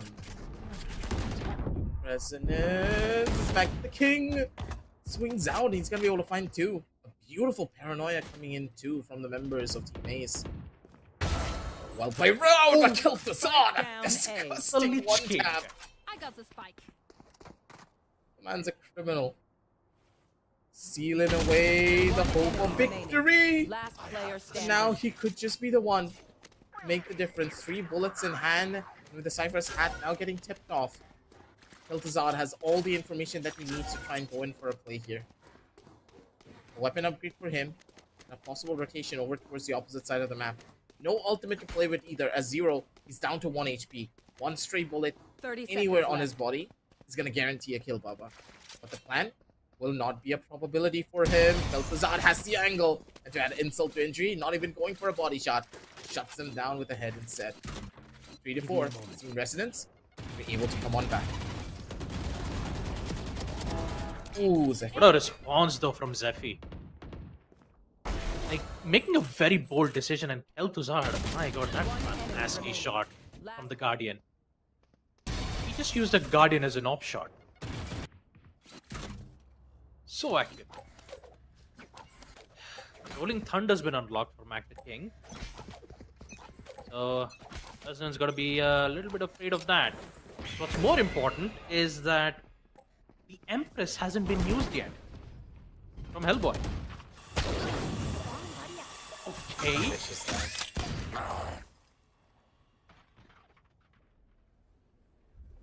That was a very ambitious dash. But hey, works don't fix it, I guess. Good early aggression, but not really enough utility to try and bring that one back. Of course, the side mode, he's not going to be expecting it. Leonin! He's already, wait, never mind, he's aware. People get spotted. One more swing, then Leonin Spike down B. completely prepped for it. Last one's already going to have a call that goes over towards mid. Zephy swings out with a spray, he's able to shut it down too. Boldest round coming in from the members of Resonant. Honestly speaking, Team Ace, they're banking on their aggression, but now that Resonants are already used to the fast aggressive rushes that are coming in towards them, they have now adapted their playstyle to completely counter it. Their trades have been looking perfect. Plus, they're giving Ace the map control that they want while utilizing their own smokes and the utility being thrown by Ace against them. I love to see this level of adaptations and on-the-fly changes that Resonants are making. Shadows traveling. Team is like a well-oiled machine, but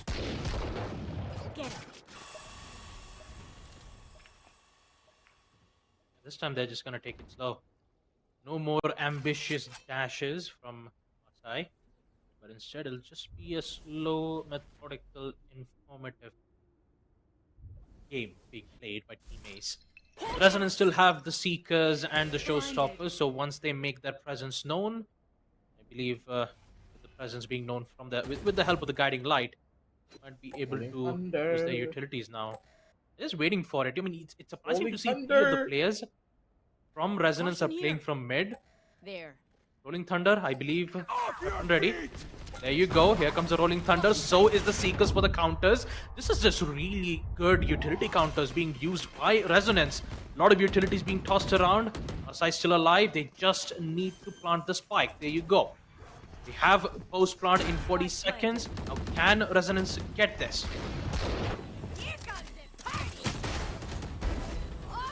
possibilities there. Zephy's gonna be able to take out one at the bare minimum.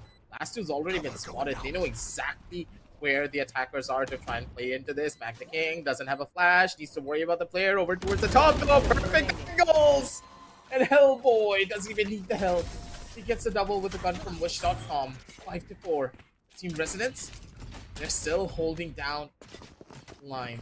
And this was such a savvy play too. Baba, they went in for that mid push, knowing that there's going to be a breach ultimate coming in towards the side for the execution. That's why 3 players went towards mid to completely clear it out. There was no one spotted towards market. Leonin also took a backpedal over towards alley.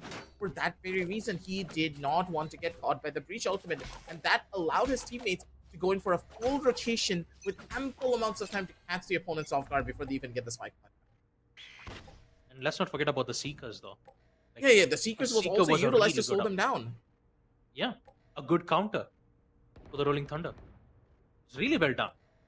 They had the info, they relayed it, and they executed it perfectly. It was really good. Right now, they're looking at Resonance. Think of making an aggressive attempt here all the way towards the other side. Zephy to be careful on towards the jet. Trades will be made from Lucia. That's a powerful duelist being taken out. Don't worry about another duelist side of Team Ace who could deliver a powerful punch towards the mid side, and you can see a lot of pressures being made. Lucia gets one, and he gets the second. No, both of them pushed at the same time. Gets away safely. All right. It's just magic at this point, but in the end, it will be Lionel who gets one. He doesn't get the second, though. Wall bang from Zero with the help of his Sheriff. Will secure it. Post round will be given, but the man count is not favoring. The man count is Not at not all. favoring for them, and the weapon is definitely not favoring for Ace at all. I do not know what's the game plan gonna be here. Lucia's gonna be able to win the duel though at the bare minimum, so that's a good save for them. It's Hellboy. Phantom at close range is just gonna have a better opportunity for that fight. 6-4. This team is just really picking up the pace. Even with the Sheriffs, members of Team Ace did get pretty close for an overall execution, but their ultimate usage and the value that they're gaining from their ults has not been favorable at all.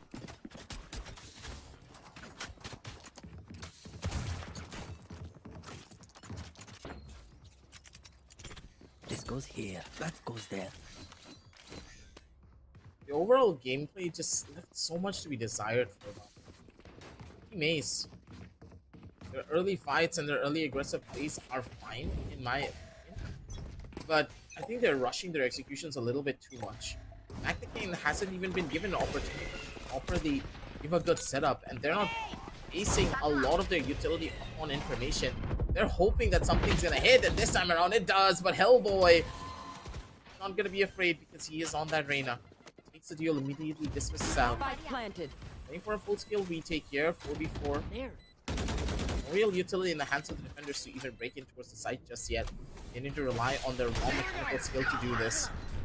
One possible flash in hand. Zephy already in towards the side. Swings out. Knocks out one. But the cage's positioning is good.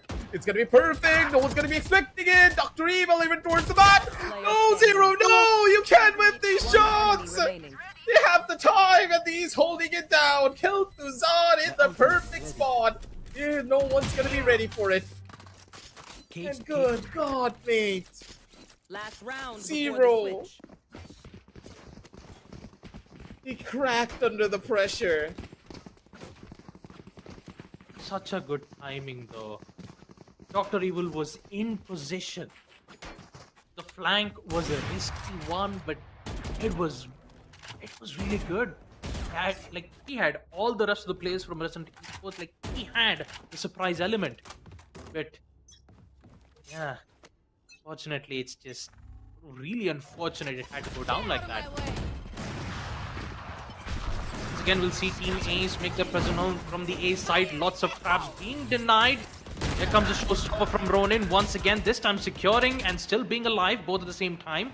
Lucia won't be able to secure that trade, unfortunately. Post-run it is on a 3v5 situation. Ace have all man count this time. And with the lockdown, it's going to be even much more tougher for the defenders to deal with. Wait a minute, Lucia secures one. There goes out Ronin. We got to find out 4 more. And for Resonance, I'm sticking out for them. Stealing sight. Taken away pretty much at the end here. Had to be able to make this execute happen. Paranoia used a little bit too early.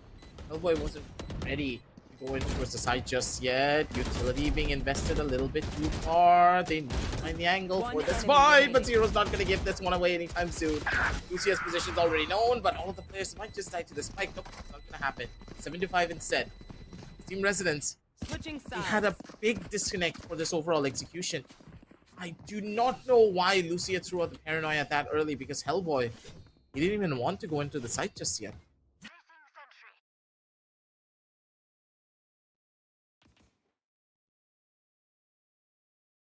On the bright side, role swap is in. So is the economy. Everything's been reset. We take a look at the scoreboards. 12 kills to Zephy and 12 kills to Marseille. So it's actually it's like the whole fights that we're looking at right now. It has been a bit 50-50 at this moment. Some of these moments are also just mistakes being made from Ace's side. The timing was good. It's either the problems that Dr. Evil is having from his end. Hopefully, all will be fixed in the second half. With the pistol round, they're gonna play it nice and easy. They're gonna play it slow. They're not gonna go for an explosive entrance like Team Ace did. The satchel charges and the dash from the jet. Waiting for info. the positionings, it's interesting to see that the KJ is playing all the way towards the mid side. They're a bit afraid that there would be some players pushing in towards mid.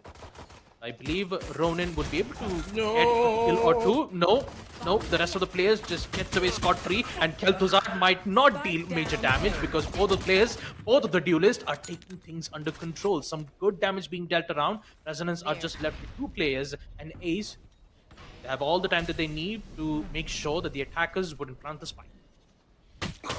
Last player standing. To a certain extent, yes, but Spike down Ronin A. single-handedly being the player to hold down Rams. And all of those kills is unheard of. It's Ronin. He's carrying his team on his back if he needs to for a lot of these fights. 7-6 for the members of Resonance as Team Ace.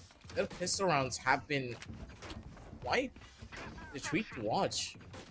They have a proper game plan for these rounds, while for the members of Resonance, they're hoping to just find a couple of kills. Kel'Thuzad as well went very aggressively, utilizing his H to gain good space, but Let's make some chaos. it would have been better if he just had one teammate come with him instead, because the trade potential there was a guarantee. There was no way that Markai would have been able to find 2 kills there. Tough position, but for now, Resonance they're trying to maybe catch a couple of players in towards the B side here. No entries just yet. It's Markai. Let's catch out Kel'Thuzad with the Outlaw. They do deal the damage, and they have an orb to play with. But at this point, it's just orb farming for both of the sides. Sir Ronin go back here with just a ghost in hand, but his aim has proven to be deadly here in situations like this. Angles his swing out from the sidelines just a bit here for him. Zephy's gonna be able to find 1 kill. A beautiful paranoia over on a 1. Doesn't really have the space to get himself back out in towards the open. And it's gonna be Mac the King who's good for the double player here. standing. With Zero giving a bit more backup. Good hold from the members of Team Ace. No overpeaking whatsoever. And they utilize the death of Sir Ronin. Going for perfect reflex, Baba. Very well played round. Good replay. I was about to say good refrags. I don't know why I said replay. But yeah, the Outlaw definitely did help out Marsai to secure those important peaks. So is Dr. Evil pulling out the B side. They've managed to equalize it 7-7 this time. Ace, There. they just need to be careful. If they make one single mistake, I'm pretty sure the Team Resonance will take good advantage of it. An aggressive presence from the judge, which it will be taken care of from Zephy. They also have the heals from the sky, so it's gonna be a bit dicey for Ace to secure it. I mean, for not Ace, for Team Resonance to secure it. Kel'Thuzad, yet another kill, taking out the controller. This time they just need tower's control. It's just the Jet is still in the A side. There. And not a lot of HP remains. Only has, I believe he only has 3 HP. So, make his shots count. Kel'Thuzad still being alive. Says the Vandal in hand. Player standing. Just needs to secure the kill. In which Evil does. He's all by himself in a 1v3 situation. That's just Resonance for you. As soon as they have guns in their hands, this team is a completely different Spike beast. planted. This round, not really the best for them. Something that they can work on forward. But Zephy, man. His aim is so steady. Whenever I look at Zephy, I have a feeling I'm watching Asuna. Like a lot less shakier version of Asuna. But his aim replicates his style. There. I mean, that's the thing about FPS, right? I mean,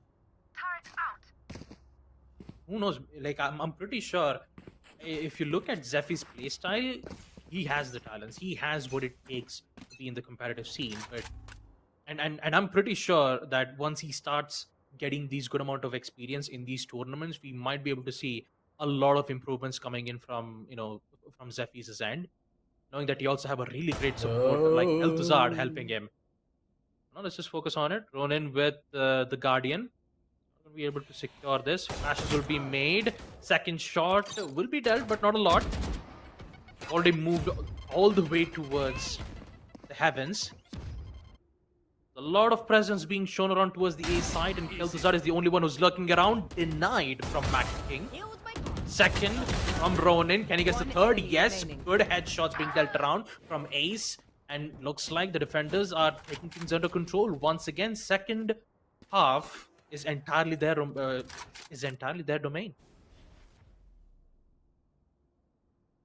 That possibility. Same time, not really the best one for them. Lionel. A little bit of a bait here, trying to maybe force out a couple more options. And that's not going to be a probability. Markai picking up on that operator instantly takes him out, but it did showcase that the operator is going to be in play. If the op didn't make a single sound in this following round, then it could have been a lot more of an easier round in general for the members of Team Maze because they had the element of surprise. Resonance, they're worried about this, but with the weak buys that they have, what's the real way that they can even try to fight this? One Guardian in the hands of Zephy maybe can test this operator and try to shut it down before he can get any form of audio. For Markai, this operator is his lifeline. Oh, important pick. Kel'Thuzad's out of the action. And now it's all in the hands of Markai to deal major damage in this execute push. This works out well. Then this thrifty round should also go at the hands of Team Ace. They also have the showstopper too, so if things go south, they're able to deny these players one by one. Zero, on the other hand, tries to contest the player all the way from the top side, but gets sheriffed through the wall. Showstopper, will that connect? Yes. Lucia gets the upper hand. She needs to find two more. There is still a chance though. He has the smokes, he could use the teleport. She just needs the proper timing. Here. Top shot will be delivered from Markai, and just like that, we will see Ace put themselves in the lead on defense. That was a good call coming in from Lucia, but he was a bit too scared to try and take that duel. Imagine if Lucia just walked straight on past the smoke and picked up the spike. He could have gone over towards the A side, maybe go in for a play from there. It would have been so different, but for now, we're not going to be talking about what has already happened. Let's focus a bit more on what members of Resonance are trying to do. They have two big ultimates to play with. The Neural Theft can be considered a big third as well if Kel'Thuzad stays alive up till the very end, because that will allow for a very fast rotation for the attackers over towards the opposite side. So Stopper in hand, the maker for them, Mac King, utilizing a good amount of his own utility to try and stop this push from happening. B side now completely empty, and they're hoping that the Showstopper was utilized early. So now that the Showstopper is no longer in contention, this retake is going to be very simple, Baba. If Kel'Thuzad gets the kill, in which he does not, I was about to say he was about to use his Neural Theft. Bomb buddy out. That's gone now.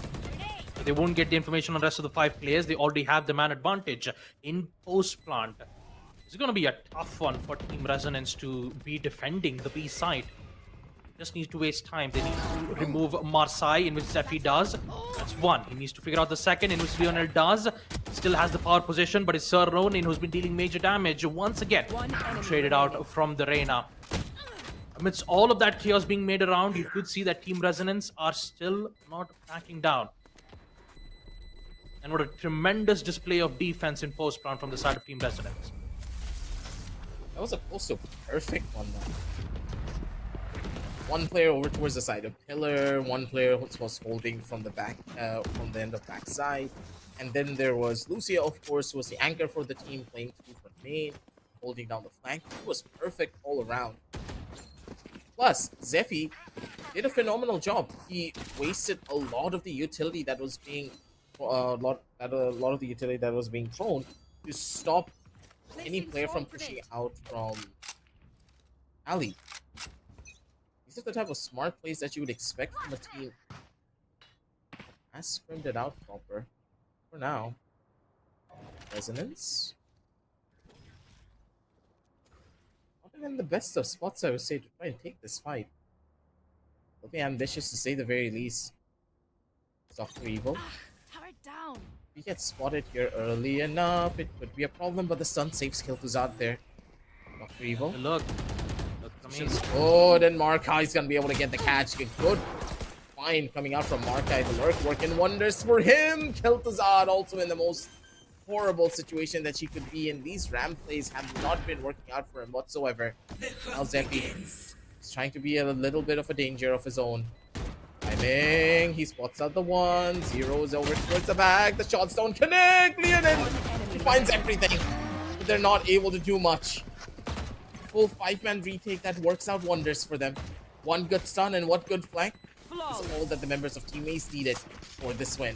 Flawless round indeed. Team Residents are sent back to the drawing board to think of. All 5 members were, really did shown their presence towards A long. And once that happened, once they got the info, both Markai and Ronin decided to go in for a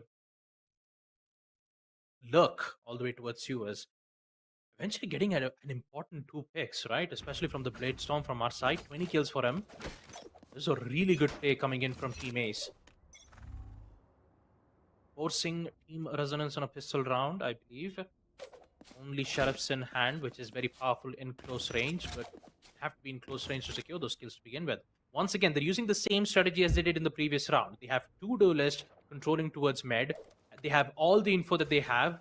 So the only option is they would either make their presence known in towards the A side or in towards B. A is heavily fortified from the traps.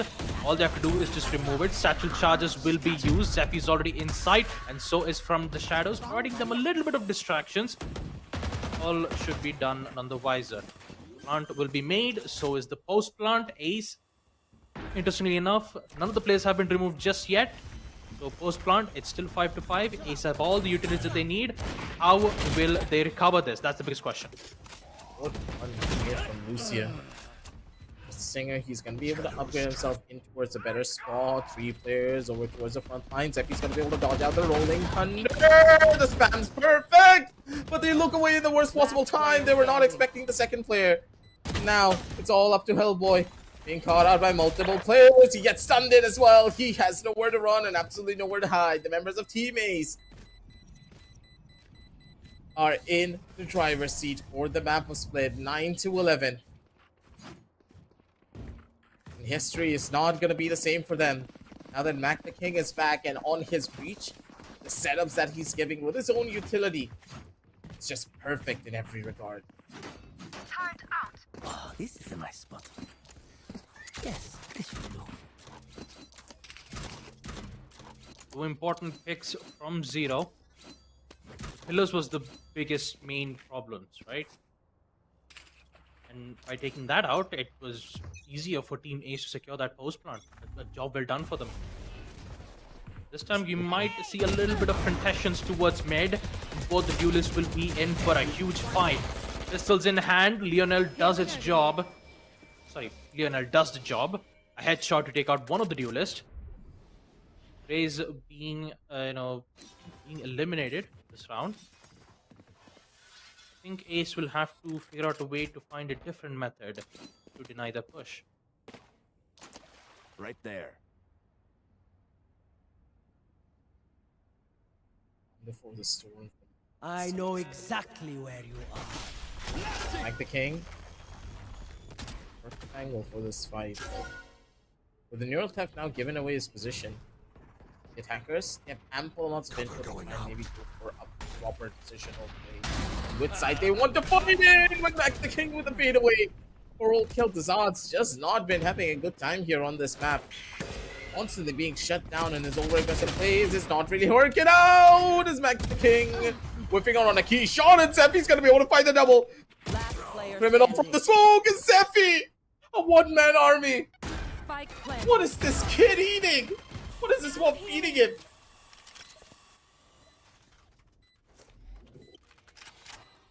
Daylight robbery pretty much, because the members of Team Ace had the full site under control, but Zeppi just brought them all down to their knees. Placing swarm grenade. Dr. Evil is just making mistakes now. Pressure's mounting. He has more than enough money to go in for a bit of a save here. Now that Zeppi spotted out one, Dr. Evil's position's known, but he is not going to be prepared for the 5v1 and instead is going to be the one to shut him down to 11. I'm no Zeppi doctor, but I can. has the showstopper coming online too, Baba. Showstopper online, and it's even more. It's even more tension for Team Ace. Not only did Zephy just clear out the entire site, he's gonna be a menace in this round. Here's the thing. Ace did the same push once again towards mid. This time they were clearly known that they would push in. But yeah, eventually it's just, man. The early kill was gone. They lost the race immediately when that happened. Might see another mid contestants. It just gets denied by 2 players. I don't know why Markai Elbow will be the one to Markai. What? He did the same thing twice. That's the thing. I don't know why. He did this 4 times in a row. Both the duelists pushing in towards mid, they're applying pressure, and they're going in for dry peeks. It would have Quite helped if they had unnecessary. flashes.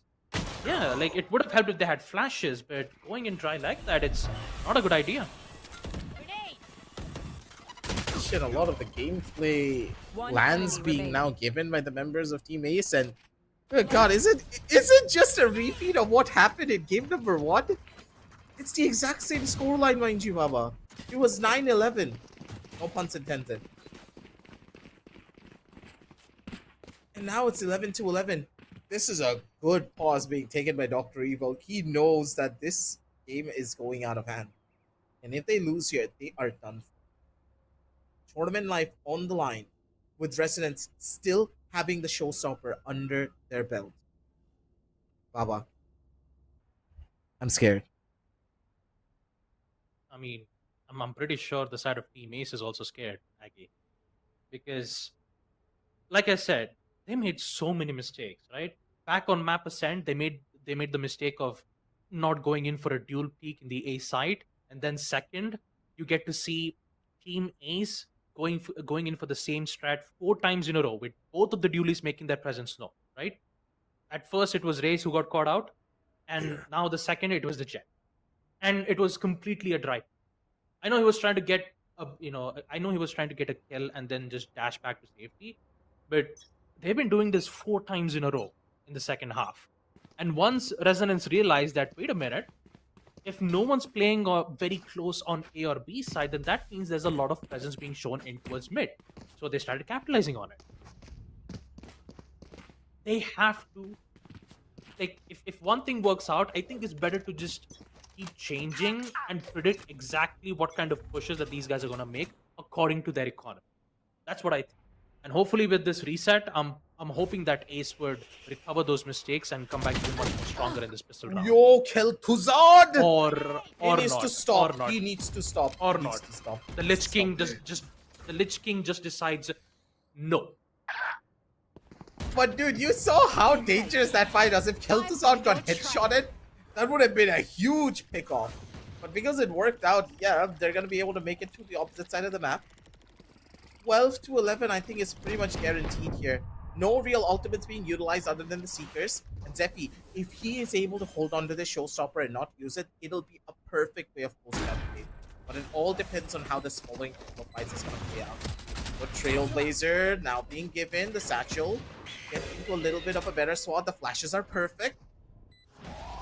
As Resonance, they're holding down the line here. Hellboy's gonna be good for the 1 kill. They need to worry about the front lines though.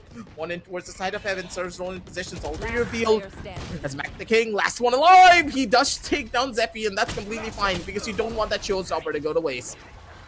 12-11. And ladies and gentlemen, match point is on the Match cards point. for Team Resonance, as they're looking to close out map number 2 and win out the entire series in the process. Team Resonance. The way how they have the way how they adapt is admirable. Team Ace, on the other hand, there's always that certain situations where they get caught off for some reason. Like I'm just hoping that they would win this mid fight. Now they have the help with Mac the King, so fault line followed up with flashes should help them. Showstopper is used, B long, so Paranoia will be used instead. I believe the ult will be denied immediately. Zephy also used up his Showstopper too. Don't think he'll be able to secure a kill, but Sir Ronin does with his Phantom. Securing an important frag as the controller has been taken care of. This is looking good though for Ace. Now they don't have a controller. They can't block lines of sight. They have to rush in towards the site. They have to get control. And then they need to proceed for post plant, in which they're going to lose a lot of players in the process. Magdakin gets one. Post plant is in. Not quite sure if this is a good idea. They have to wait for the Killjoy's ability to dissipate first. And once it does, then and only then it's best to go in for the plant. Dr. Evil, Lionel gets one as well. It's 12 to 11. He needs to win It's this. 2v3 situation, Aggie. What's going to happen? Yeah, Zephy just lost the fight. If Zephy was able to shut down Zero, there was a very good opportunity where they could have won this round, but Switching yes, sides. please, it's happening here. Overtime. They lost out on Lucia way too early. His Paranoia was pretty much an ultimate utility that was required to make the side execution work. One enemy remaining. Enemy remaining. Really much that you can do to try and bring this one back. 12 to 12. Team Ace, they've gotten their second chance Yes, this for a should possible victory. They need to win this one here. It's still anyone's game considering it is overtime. One Sky, I don't think it's gonna be enough to sway the members of Ace away from a lot of these duels that they're taking. The aggression from the duelist needs to be perfect. Team Resonance, they have not been coordinating the overall duelist playstyle as well as you would have hoped for. Zephy's a one-man show, but if he starts to play well with Hellboy and uses his aggression to its fullest advantage, it could be perfect! But Sir Ronin missed out on such a crucial kill, and that's gonna hurt. Trades come through from either side. Lucian's gonna be able to find the answer. And now, looking for another duel of his own. The angle's good and perfect for him. We're towards the back lines. Still have to worry about Zephy, who was a bit too overly aggressive. Gets caught out. Sir Lionel has the corner. He needs to find the kill, and yes, he does. Down over to a 2v2 here. Lucia, position's good. Knows what to expect at the bare minimum. No real flashes in hand, but the stun's gonna give the space away. Back the king over towards the front, but he tried to use the shorty to try and get the kill. And that was a betrayal in the process. It's all up to Zero. He's been clutching out on a lot of rounds for his team. But this round is more crucial than any other. Has the Paranoia, has a smoke to play around with as well. He needs to be a little bit more aggressive than you normally would be. If he's able to find a kill, this round is a guaranteed win for him. Just one frag, that's all that he needs. Paranoia's used too early. This is bad. He doesn't have anything. One enemy remaining. Oh no. There's a chance that this clutch could happen. Looks like Lucia is taking it. Throws down fake, and Zero has to rush. Is opened up, denies it. Lucia has ample amount of time to go into the defuse. Lucia! This man is just so calm under these situations. Back when he was a Cypher player as well, Baba, Match point. if you put him in a clutch situation, he does not sweat. The man's just like, oh, it's gonna play exactly the way I want him to. I have him on a leash. I can just tug on him, and as soon as I pull, he's gonna come towards me. You could see that was a beautiful bait. Just look at the bait. He knew. Just had to a half defense. It's just it's very difficult on post plant to be in a to be calm, right? Like if I was in that 1v2 situation, I would panic everywhere. That's what's make this tournament unique. Team Resonance are currently in overtime match point. Winning this important attack will secure their spot in the lower bracket finals. They've had a huge fight in the lower brackets. They lost on the same team in the first quarterfinal, in the first matchup itself, and they definitely don't want to lose it again, especially from Ace. Ooh, this operator Markai. His rotations have been absolutely gorgeous in every turn. Now they have to worry about Zeki, who's already in towards the side. Zero's gonna be able to shut down another one though, and they're dropping like flies here. The kills not working out in their favor, and Markai on this operator. Just a menace as usual. There. 13 to 13 as Team Ace, they find the answer. Overtime. These solo lurks being given by the members of Team Resident, it's just not working for their attack. I'm really hoping that they start to come together as a squad a little bit more. I don't really get it. Just push together into a site as a team. Kel'Thuzad, he needs to wait until some chaos is created on one portion of the map before he goes in for these type of pushes. Their attack seems so disjointed compared to their defensive end. But overtime number 2 is now initiated.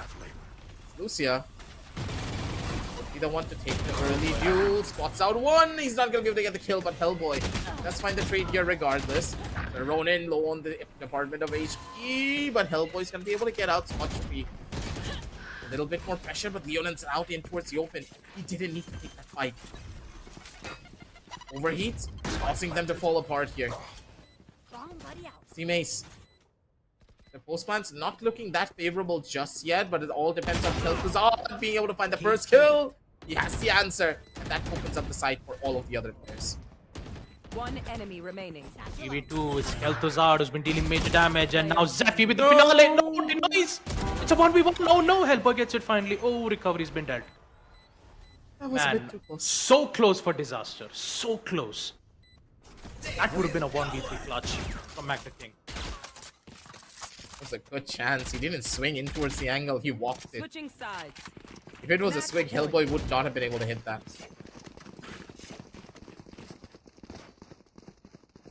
There. Markai's back on the op though. This one operator could just be the reason why they lose. Yep.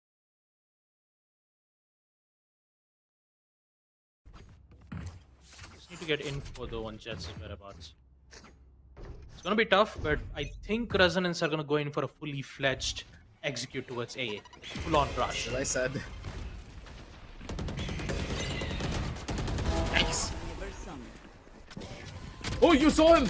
You saw him! What is this cage? Whose cage is this?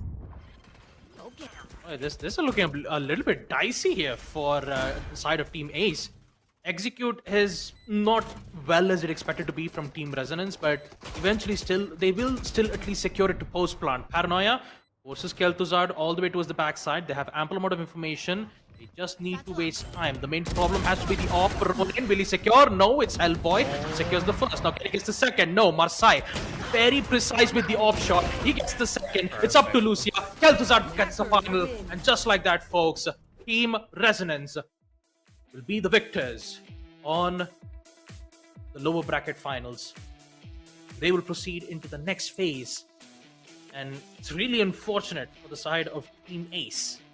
They have to bow out of this competition. Siders Finals had their name on it. Fate just wanted Resonance to win. But this was such a good fight as well coming in from the members of Team Ace. They played their hearts out. Their overall strategy was working out wonders. Markai was hitting every single one of his operators. It just didn't matter at the end of the day because mentally your positions were not that proper. Dr. Evil in the worst possible spot, I would say. Why is he right in the middle of sight where there was no way you're going to be able to survive that one, right? I expected Evil to maybe play a little bit more towards the back end of sight, which would have been a little bit more better overall for them. I don't know.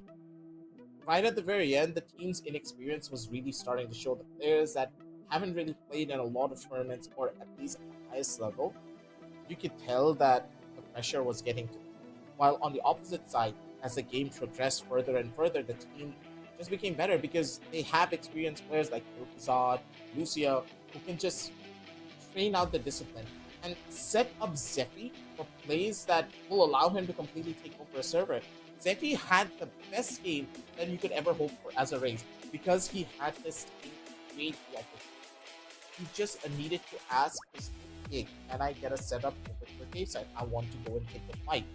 A race having an explosive entry like that is very rare to see. that's why we see a lot of professional level teams now tackle the duelist role in a completely different manner. Duelists are there to create space for your opponents to get in. Your secondary duelist is the one who normally takes the second engagement and uses the space to his advantage. I'm pretty sure that Zephy is probably going to be one of the best duelists in our country as he progresses more and gains more experience, because the way he demands space and takes these early duels is something very few players can do, even at the highest levels of play. Yeah, but and also I still have to give a huge shout out for Marseille as well. He's been a phenomenal duelist for both on ascent as well as on sped. The number of maximum damage that he's dealt around, and once again we'll just take a look at the scoreboard again and to see who is currently the MVP for map number 2 split. Marseille has dealt there were so many situations where Marseille did give the team enough time to secure their initial frags and give them the highest chances to succeed in most of the rounds. Zephy, the total of 28 kills on a map like Spit, he was on point. And thanks to Lucia's paranoia, who's been giving good amount of flashes, and thanks to Hellboy's flash as well. I mean, let's not forget, you have 3 flashes in total, right? You have the paranoia, you even have the Reyna smoke, and also Sky's guiding light, giving not only information thanks to the Trailblazers, but also from the flashes, giving them the maximum amount of success. But the main thing that I have to appreciate Ace is the way how they're confident in their pistol rounds. Both of the pistol rounds on round number 1 and round number 16, they have won on both rounds. They've also had the economy gain. The only changes when it happens is when they start losing on bonus round. That's where we see Team Resonance starts to adapt. And when it comes to the adaptation, Ace always have a difficulty in dealing with those situations. Completely agree with you there. Ace just didn't really have the performance that you would expect from them. They started off so well, but the team slowed down drastically right at the very end. Zephy, man, performances galore from this young kid. 28, 22, 7, 314 AC pairs, 24% headshot with those first skills. He was doing wonders. And mind you, Baba, the headshot percentage is kind of wrong when you look at a stat tracker like VLR. It can't really calculate the headshot percentage of race properly, considering the paint shell also counts as damage, so the headshot percentage is lower. But technically, his overall headshot percentage will be a lot higher. So this guy was popping heads constantly. I mean, let's not forget about he also used Judge and Shoddy, right? So that also takes count into consideration. It's like big changes, and overall, let's see exactly who the series MVP is going to be. It's going to be Zephy. Not really that big of a surprise. This guy is just phenomenal in the way that he demands space. He is what a duelist player should be. Demand space from your opponents. He doesn't care if he gets a kill or two. He is one of those explosive players that is going to jump in towards the side, possibly get a first kill. Even if he dies, he's going to make sure his team has the best opportunity to follow up behind him. He will not go in solo, and he will make sure that his team comes in. And that is a requirement for a lot of teams to perform really well. Team Resonance, they played their hearts out for this game, and I'm really looking forward to see exactly who they're going to be facing from the upper bracket. Because WG versus Aravata will be another incredible show that we have to witness. Yep. And yeah, what an incredible match has it been. And yeah, once again, a great performance from Team Ace as they will bow down from this competition. Team Resonance will secure their spot to the lower bracket finals. They just need to wait for the upper bracket, which will happen right now at 8 o'clock. Means we're just going to end the first match stream for today. Once again, folks, make sure check the link down below for exciting deals from Flipkart Back to College sale, because it's live right now. Go ahead, check the link in the description down below and also on the chat. Until then, we'll be taking a leave for the first match. Don't worry, we'll be back in our second match, which will happen at 8 o'clock. This will be me, Baba Gusta, alongside my co-caster Aggressive and also our broadcaster Headmaster. This is the AMD presents Flipkart Back to College Cup Season 1, powered by AS Rock, Acer, WT Black, Portronics, and hosted by the Esports Club. We'll see you in a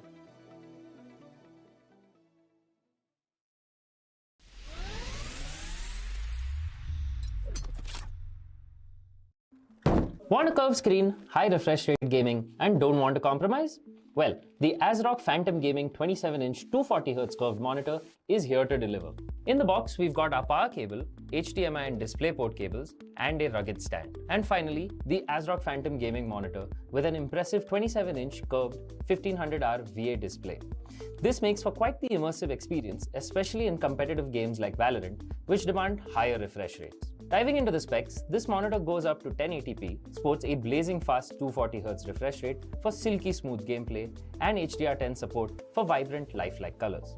It covers 90% of the DCI-P3 and 113% of the sRGB color spaces, making those visuals pop at a max brightness of 300 nits. This is great for picking out enemies in low visibility situations. It's got a rapid 1 millisecond response time with MPRT mode to keep motion blur in check for perfect aim, and dual 2-watt speakers built right in just in case you don't have your headphones on you. For connectivity, this monitor is equipped with 2 HDMI 2.0 ports, 1 DisplayPort 1.2, and a headphone jack. The stand is solid with swivel and tilt adjustments, but there is no height adjustment. However, it does support VESA mounting if you want to customize your setup. The monitor also sports ASRock's low blue light technology, so those long rank up sessions are a little easier on your eyes. Additionally, FreeSync Premium is also present on this monitor, preventing screen tearing at unstable frame rates. Overall, this monitor does exactly what it says on the box. Super fast, high refresh rate gaming for titles like Valorant to give you the competitive edge you need.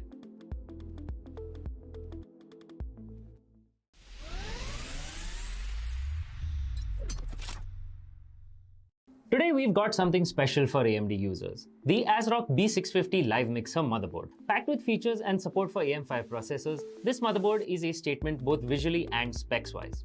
As an AM5 board, the ASRock B650 Live Mixer supports both AMD Ryzen 8000 and 7000 series processors and will continue to support all AMD CPUs until 2026. Whether you're upgrading or building a new rig, this motherboard has you covered. Power delivery is robust with a 14+2+1 phase power design, ensuring stable and efficient power distribution. For memory, it sports 4 DDR5 DIMM slots with support for 6400+ MHz speeds when overclocked. Expandability is key in any build, and the B650 Live Mixer shines with 3 PCIe 4.0x16 slots and an M.2 key E slot for Wi-Fi modules. Rear I/O is great with an HDMI and DisplayPort connector, 14 USB ports, out of which you get one 3.2 Gen 2 Type A port and a 3.2 Gen 2x2 Type C port. Those with blazing fast internet will be happy to see a 2.5 gigabit Ethernet port at the back. For audio files, it features 7.1 channel HD audio with the Realtek ALC897 audio codec and Nahimic audio enhancement. Whether gaming or watching movies, you can expect immersive audio quality. Storage solutions are top-notch with one blazing fast PCIe Gen 5x4 M.2 slot and 2 PCIe Gen 4x4 M.2 slots. Additionally, it also has 2 SATA 3 connectors for additional hard drives or SSDs. All in all, the ASRock B650 Live Mixer motherboard is loaded with features that make it a formidable foundation for any high-end PC.